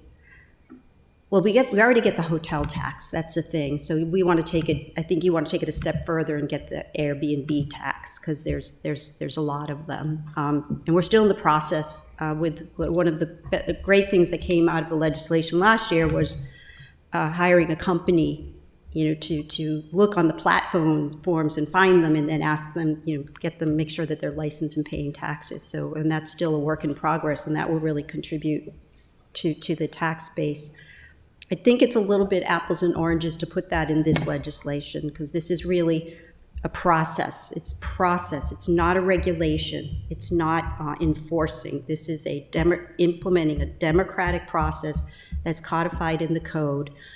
Dr. Nash may reiterate this, but she, you know, we talked about it, you know, months ago, and I remember her saying, yeah, these really should be treated differently, you know, and I don't know if you call them a business, but they are a non-conforming use, and that's why this legislation was drafted.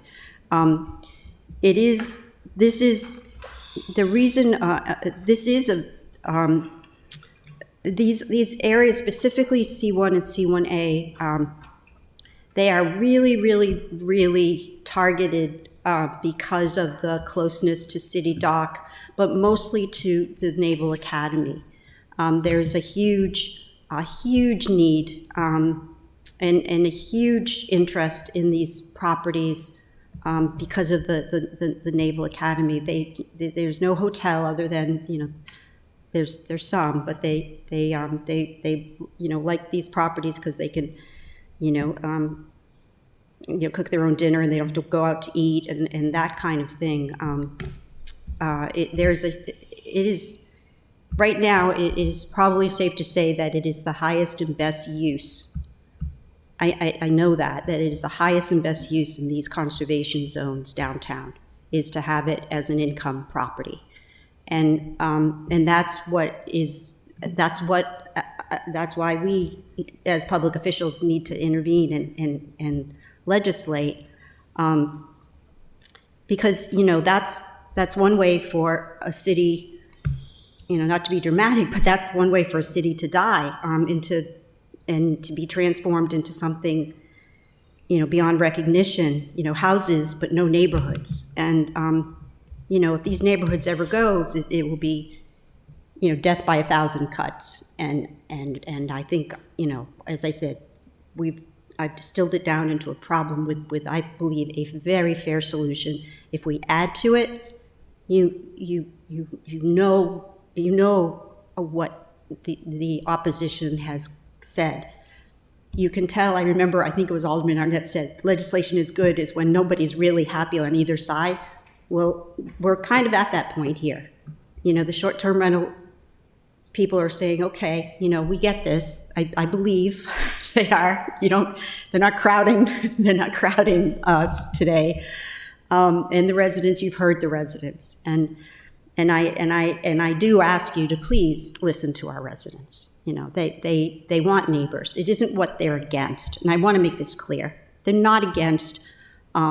Okay, maybe some are, but, you know, primarily they're not against party houses or, you know, all that. They want a neighborhood, and it was very, you know, obvious during the pandemic, you know, how many neighbors were left. It's obvious, you know, Halloween, how many trick-or-treaters. It's obvious, you know, when certain things happen. You know, we had a man, you know, die in his home, and nobody knew he was there for several days. You know, there's just some, you know, you get the signals and they're sad. You know, I have to this one that was heartening to me was Mary had a stroke in my old neighborhood, and every day Mary would go swimming, and she would leave her dogs at home, and everybody knew that when Mary went to the Y to go, to Pit Maury to go swimming, her dogs would go crazy and bark, bark, bark, and all that. But we knew that as neighbors, but the Airbnb next door to her didn't, and she came home and there's police in front of her house. I mean, that's the kind of things that, death by 1,000 cuts. So I actually beseech you to really look at this legislation unchanged and please support it. Thank you. Thank you. Alderman Arnett. Thank you, Madam Chair. So, first of all, I agree with Alderman Savage that the original legislation did seemingly do a good job of controlling what is truly, by the ledgers of planning and zoning, a very small number of active short-term rental units. I would point out that the anecdotal information is that short-term rentals boomed during the COVID because they were preferable to going to hotels where you have general exposure. So they did, by anecdotal, again, not measurement, but anecdotal, did quite well. In terms of Alderwoman Tierney's argument, it is true that most of the short-term rentals are concentrated in the areas near downtown, which is C1, C1A, and R2NC. So opening up the legislation to all short-term rentals and across the city and to all forms of occupancy does not seem like it's going to be an overwhelming burden to the Board of Appeals because we already have them where we have them. And this legislation specifically carves out those areas. The final thing, and I would ask my colleagues to all remember these arguments about rents and businesses and should be owner occupied when we get to discussing accessory dwelling units, because I think exactly the same logic and rules should obtain when we go there, including getting a special exception process to be granted ADU and that it be owner occupied and down the line, because all of these things fall under the life safety rules of Title 17. And that's why we're regulating rentals. It's not because of Title 21 that we're regulating rentals. And I think that if you go back to the Office of Law and ask them about the bed and breakfast legislation that is in Title 21, you will be told that that legislation is highly questionable and probably unconstitutional. So I think that we need to, all I would argue is let's be consistent across all these different forms of rental, that we use the same kinds of arguments. Could I address that? Yeah.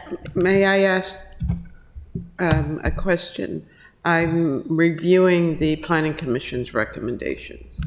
Alderwoman Tierney, have you considered amendments that address their concerns?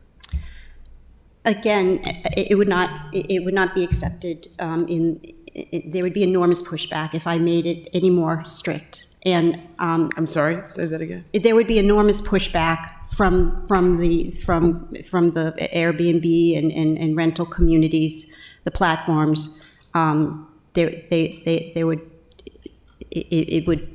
They would be lobbying you, and the legislation would die. This, as I said, don't let the perfect be the enemy of the good. And I said that to the Planning Commission. I'm using an existing tool in the code. It gives a platform for the neighbors to address their concerns. Okay, thank you. Yeah. Yes. The Planning Commission did not make a recommendation. Right. That's Yeah, They made and no recommendation. what I was getting. But if they had, my sense is they would have recommended against it. They said that it's the wrong tool, and they worried that this was handing the Board of Appeals a process with no standards or criteria that could lead to any other answer than approved, approved, approved. So it really wasn't a tool that properly addressed the issue. And that was why my question about the Planning Commission's recommendations, to see if they were being addressed by an amendment. Yeah. But the answer was no. Yeah, which is kind of surprising to me because the special exception process I've used in the past. I remember when I was Ward 1 president and there was a Royal Farms that wanted to come in, and just the criteria that's listed in a special exception, again, is all of the concerns that you heard from the residents. How are you going to handle parking? How are you going to handle noise? How are you going to handle trash? And then the added one of, is there a need? I think that's pretty fair and balanced. But to get to Alderman Arnett's point, I talked to Assistant City Attorney Ashley Leonard about adding additional standards like numbers per block and this and that, and she said that they were, I'm not sure if the word she used was unconstitutional, but not enforceable, and I think the word was unconstitutional, so I didn't go that route as far as number per block, et cetera, et cetera. Thank you. Any other question, Alderman Savage? Well, just to point out that your Second Amendment, it was, I thought, a fault in response to the Planning Commission's that was my comments. yeah, so, was I mean, to add they it. have been addressed. It's not to the level the Planning Commission recommended, but they did. But I think it does go in the direction by at least having a bit more of a standard, which is oriented around community need. Community need. Yeah, and I think that's well suited for those particular conservation districts. And I'm sure that'll be noted by the council when we discuss this legislation on the floor. Any other questions from the committee? Okay, I see Mr. Bariano is here. Mr. Bariano, would you like to come up and address this legislation?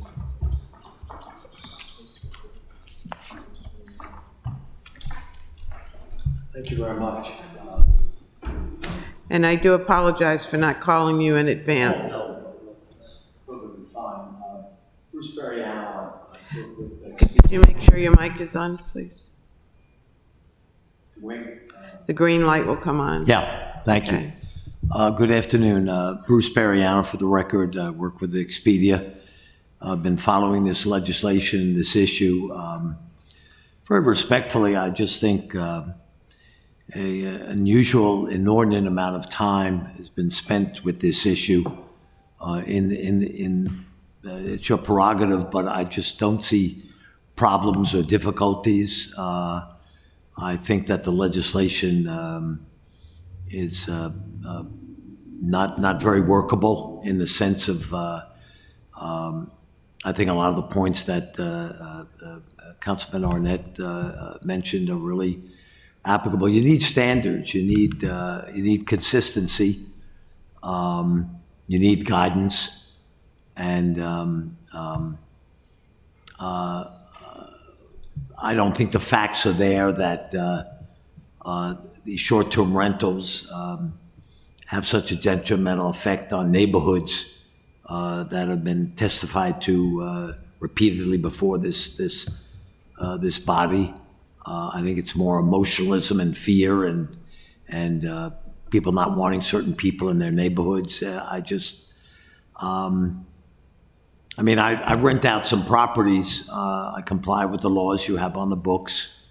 My rentals are leases, but they're people that have never been in the neighborhood before. They're not known by people that are already living on the streets or in the neighborhoods.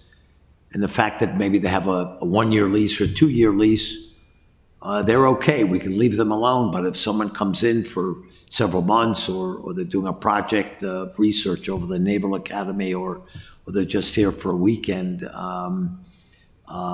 there's a presumption that I have always been very bothered by in terms of the character of the short-term rental people. Nobody wants misbehavior by any people living together, noise and trash and stuff like that. You can get that from anyone, whether you're a short-term rental or a long-term rental person.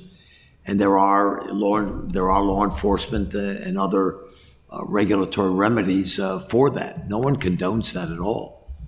but I would leave well enough alone, and I just don't think we should have a time where we're putting up, I would just say in conclusion, a lot of difficult and cumbersome processes to promote people visiting and staying and enjoying our city, and trying to rebuild post-COVID activities and an economy in this city that we've had before. I mean, I respect this body very substantially. I really do. I just think you spent so much time previously. Give it a chance to work, develop some data, really see what needs to be done. And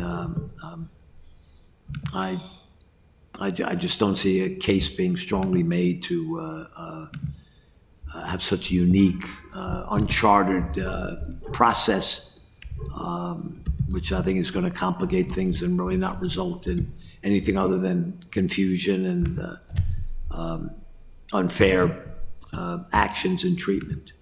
But thank you for the opportunity to speak. I'll be happy to answer any questions, but just wanted to make those remarks for the consideration of the council. Thank you, sir. I don't see any hands, so thank you for coming before us this evening, afternoon. Alderman Arnett, did you have your hand up again? No? Okay. Thank you, sir. Alderman Savage? Did you have a question for Mr. Variano? No. Oh, okay. Just wondering if I can make a motion to recommend favorably with the two amendments, tyranny amendments. I know you're looking to me, and I'm sorry, but I'm not going to second it.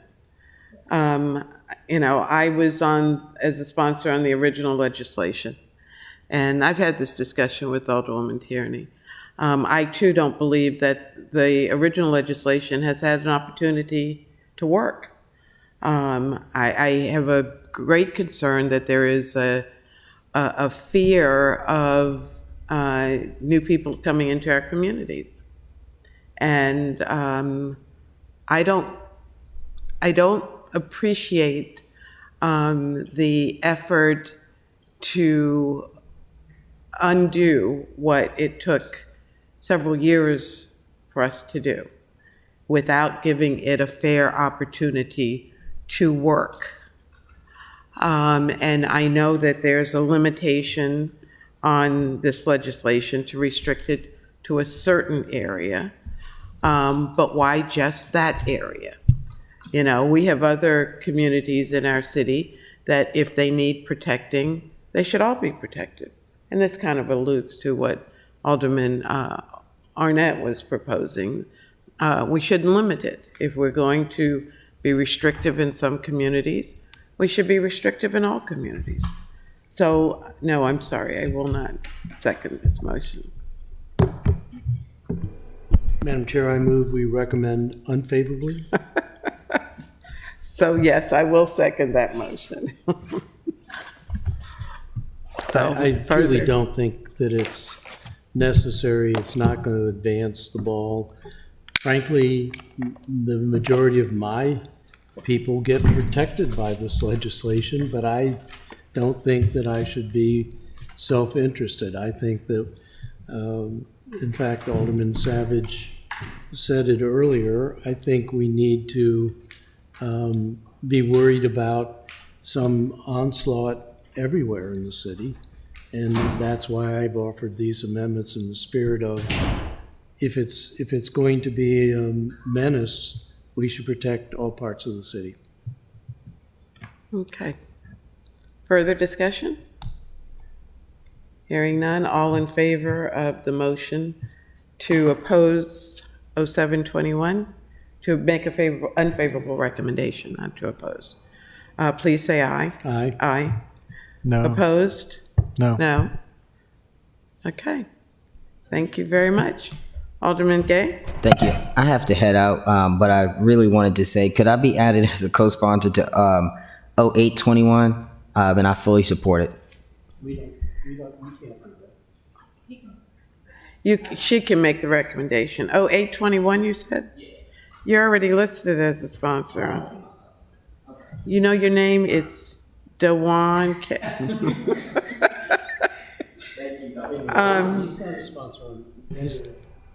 On my copy, he By is. star he is. It's on the, maybe not on the original legislation, but on the detail item on our agenda, you are listed. Awesome, all right, I appreciate it. Okay. Yep. And you don't want to stay to speak to it after you put your name on? I'm just kidding. Go ahead. I'm just teasing. Go somewhere at 6:30.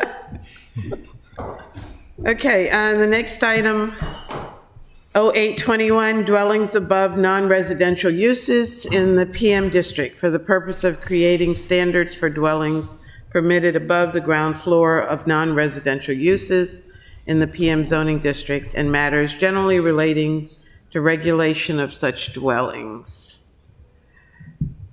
And Alderman Payon, you're the head sponsor on this, or the first sponsor. Would you like to speak to it? Yes, Madam Chair. I think perhaps the less I say, the better. This is not complicated. As long as you don't storm out, we're good. There are two areas really that this affects. One of the, well, actually there are four areas as we know, but in two wards. Two areas in my ward, two areas in Ward 3. This, I'm not going to say that the regulation is silly, but it doesn't seem logical that somebody can work on the first floor and not be able to live on the second floor. They can use that for storage now. They can do a lot of things up there. But if they want to live there, they're not allowed to technically. The areas in my ward most that are affected are West Street between between really the Brewer Hill Cemetery and McKendree Avenue. Almost entirely on one side of the street and part of the other side of the street. The areas in Ward 3 are on Old Solomon's Island Road, and there is one lot, I believe, on, gosh, I forgot where it was, but I'm not aware of what my colleague from Ward 3, what her feeling is, but mine is very strongly in favor of this. I think it's been recommended by comprehensive plan. It was recommended by the West Annapolis study that we did about 7 or 8 years ago. It's a kind of a good buffer between all commercial and all residential. I think it's overdue, and I strongly support it. Questions for the sponsor, Alderman Arnett? No, Madam Chair, I support it too. Just like I support residences being over the commercial buildings downtown in Ward 1. I also think this speaks to a prominent issue about the amount of housing in the city, so I'm very supportive of this legislation. Would you like to make a motion? I move we recommend favorably. I'll second that motion. Further Third. discussion? Third. Hearing no further discussion, all in favor of giving a favorable recommendation to 0821, please say aye. Aye. Okay, 01821, municipal elections canvassing for the purpose of modifying the day on which the Board of Canvassers shall convene following all municipal elections. I think we had a discussion on this at the last work session. Mm-hmm. Are there any further questions about this? I move we recommend favorably, but I do want to make a comment because at my town hall meeting in You want to pull your mic emails, closer? my town hall meeting last week and emails that I've been receiving from a number of people, I believe that with this ordinance, but also with Resolution 3520 last year, the council did comply with the charter that says that the council is in charge of and should issue legislation on elections. The Board of Governors, Supervisors of Elections had a vote. There were only 2 people there, which is unfortunate, and I wish we had more people on that Board of Supervisors, but I think we've fully complied with, and this ordinance also continues to comply with the charge to the council from the charter about oversight of elections. Excuse me, Madam Chair, may I be excused? So I don't, I'm sorry, I didn't hear you. may I be excused? Yes, So I sir, don't you may storm be, out of here, you may right? be excused. Thank you. Didn't want anybody, Oh, okay, I'm not thinking you're storming out, okay, I'm sorry. I know, it wasn't good. Is there a second for this motion? Yes, I'll second. Further discussion? Okay, hearing none, all in favor of vote 1821, giving a favorable recommendation, please say aye. Aye. Aye. And I apologize to those who are listening, the noise outside is work trucks that we can't control, and so we will just speak up a little louder on the next piece of legislation, which is 02121, Public Ethics, Statement of Compliance, for the purpose of repealing the requirement to file a statement of compliance for certain individuals.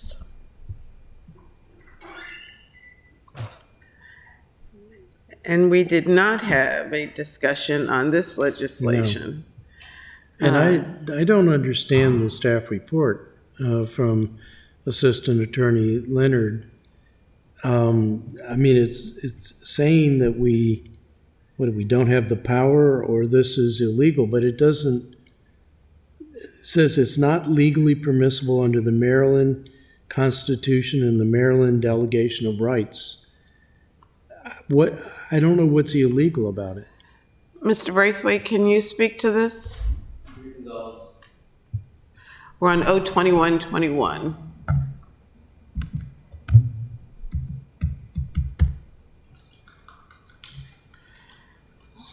Statement of compliance regarding submission of reports.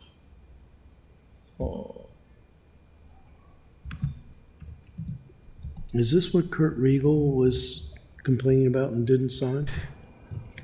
Yeah, I think, just based on my reading of this and. Oh, because he refused to sign?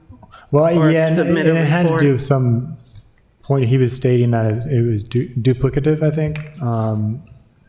So he felt that it's already inherent in, I think, the swearing-in statement.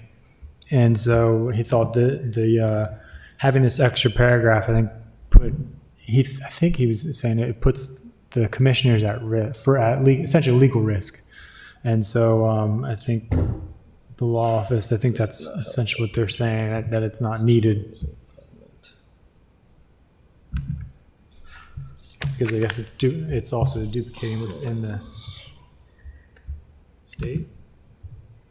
If I remember correctly, his issue had to do with the ethics statement, did it not? And not the financial disclosure? I can't. Yeah. I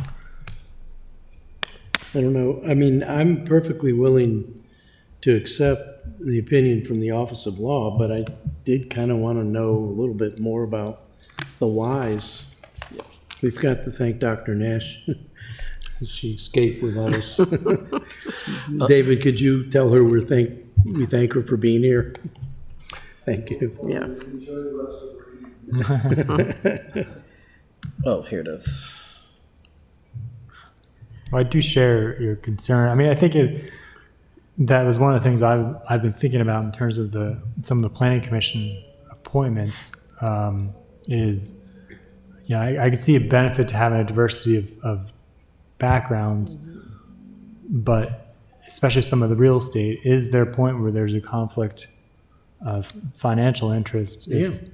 essentially you're approving projects that you can go ahead and sell as a realtor, or that's kind of questions. But I think that I don't know if that's again sworn elsewhere in terms of sorting out some of those potential ethic conflicts. Well, we're going to have to be a little more discriminating all the way around with who we appoint. Because someone who identifies him or herself as a realtor sends a message. But those who are, who don't have that type of identification, but who may be on the opposite end of the spectrum, doesn't get the same kind of attention, I'll just say. So, if we're going to make that determination, then we're going to have to change our application process that will require us to seek more information out about the candidates who are coming before us. I agree with you. I think we have been so grateful to have volunteers that we have not been very rigorous. But I will tell you, I was astounded at a particular board or commission hearing where one of the members said they had an interest in the outcome of the decision because they owned property nearby, which seems to me like could have well been a reason to recuse that themselves, that person. And I think we are fairly fast and loose with these in some areas, and then in other areas we come down really hard on people about potential ethics violations. So I think that's on us to be a little more scrupulous. Okay. Mr. Braithwaite, This is ready? Joel Braithwaite from the Office of Law. As I read the staff report on the proposed legislation regarding statement compliance, it's a circular in that it refers to a May 17, 2021 memorandum, which is not included as a part of this record. And therefore, I'm not able to comment on that, having not read the memorandum that's missing. However, I note that there is in this memorandum a concurrence of opinion from the Ethics Commission and as to the stance of the Office of Law that it would violate, it is not legally permissible to apply this statement of compliance prior to the participation and being sworn in and given the particulars of the office. So without reading the May 17th, 2021, or rather the May 10th memorandum, I am not sure what the legal reason is that underlies it, but I do know that there's a concurrence of opinion that it is correct. Alderman? But this raises questions in my mind about requiring people to indicate that they're in compliance with the requirements of serving on a board or commission. And that seems, just striking this without pointing to some other part of the code or legislation that would cover us, it seems like a pretty abrupt action, and I, for one, would really like to understand it better. I'm not questioning Ms. Leonard's capability or even the citing of the Constitution and Declaration of Rights, but how do we hold people ethically accountable? That's the whole title of this section of the code. Administration, public ethics and financial disclosure. Does that mean I can stop doing my financial disclosures? No, I think that the root of it goes to what the ordinance required in section 2.08. It says that it is set in their position they will maintain high ethical standards and exercise of public duties and will not engage in any business transaction or have a financial interest direct or which is incompatible with the discharge of their public duties. But I think that that is already incumbent upon all elected officials. I believe that the Maryland legislature, and this is a separate and distinct reason because I have not read the May 10th memorandum, but I also know that there's laws recently passed in the Maryland legislature that apply to all public officials that may obviate the need for something like this, or it has been, or rather the Maryland legislature has acted with the intent to supplant anyone else. It's called field preemption, when they pass a law that they don't expect anybody else to come behind them and pass any subsequent or additional laws. And I'm really limited without the May 10th memorandum, which is not a part of the record. So that being the case, because it says here is not legally permissible, it sounds like there's a prohibition in Maryland Constitution and Declaration of Rights.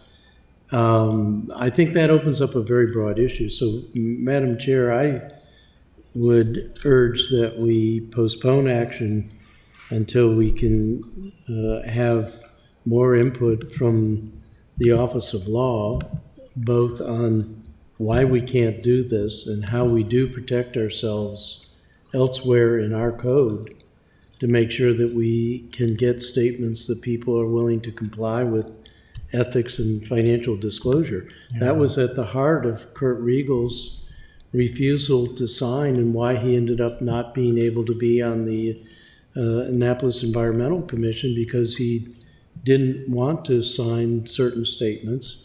And I respect his decision. He, as a personal matter, couldn't commit to doing that. But I do think that we need to have people agree to follow rules and procedures and codes of ethics. And if it is the case that that's somewhere handled elsewhere in our code, and also, by the way, in the Maryland Constitution and Declaration of Rights, then we're covered. But I don't see that mentioned here. Alderman Savage. Thank you, Madam Chair. Yeah, and I personally, I don't mind redundancy, even with the state, because I feel like if we do have it in our code, because frankly, you know, I think, well, all of us, we probably read the city code a lot more than we do the state code. And I think our volunteers, this will help bring that to their attention because, you know, especially with some of these boards, in particular the Planning Commission, you know, we are giving away some of our rights, our responsibilities to them. And so I think we need to be making sure they are held to the same standards we would want to hold ourselves. So to that end, I would second any kind of proposal to postpone, because I do think I'd like to hear more from Ms. Leonard. I'd like to see the memorandum that you mentioned, Mr. Braithwaite, and also we can perhaps, Madam Chair, if we could invite Mr. Riegel. Okay. I think he has also. Okay, it's been moved and seconded that we postpone action on this legislation. And I would concur, you know, whenever a large amount of text is taken out, I have to wonder what's taking the place of it, or if it is addressed someplace else, which may be the case. Hearing no further discussion, all in favor of postponing action on 02121, please say aye. Aye. And Madam Chair, yes. May I just,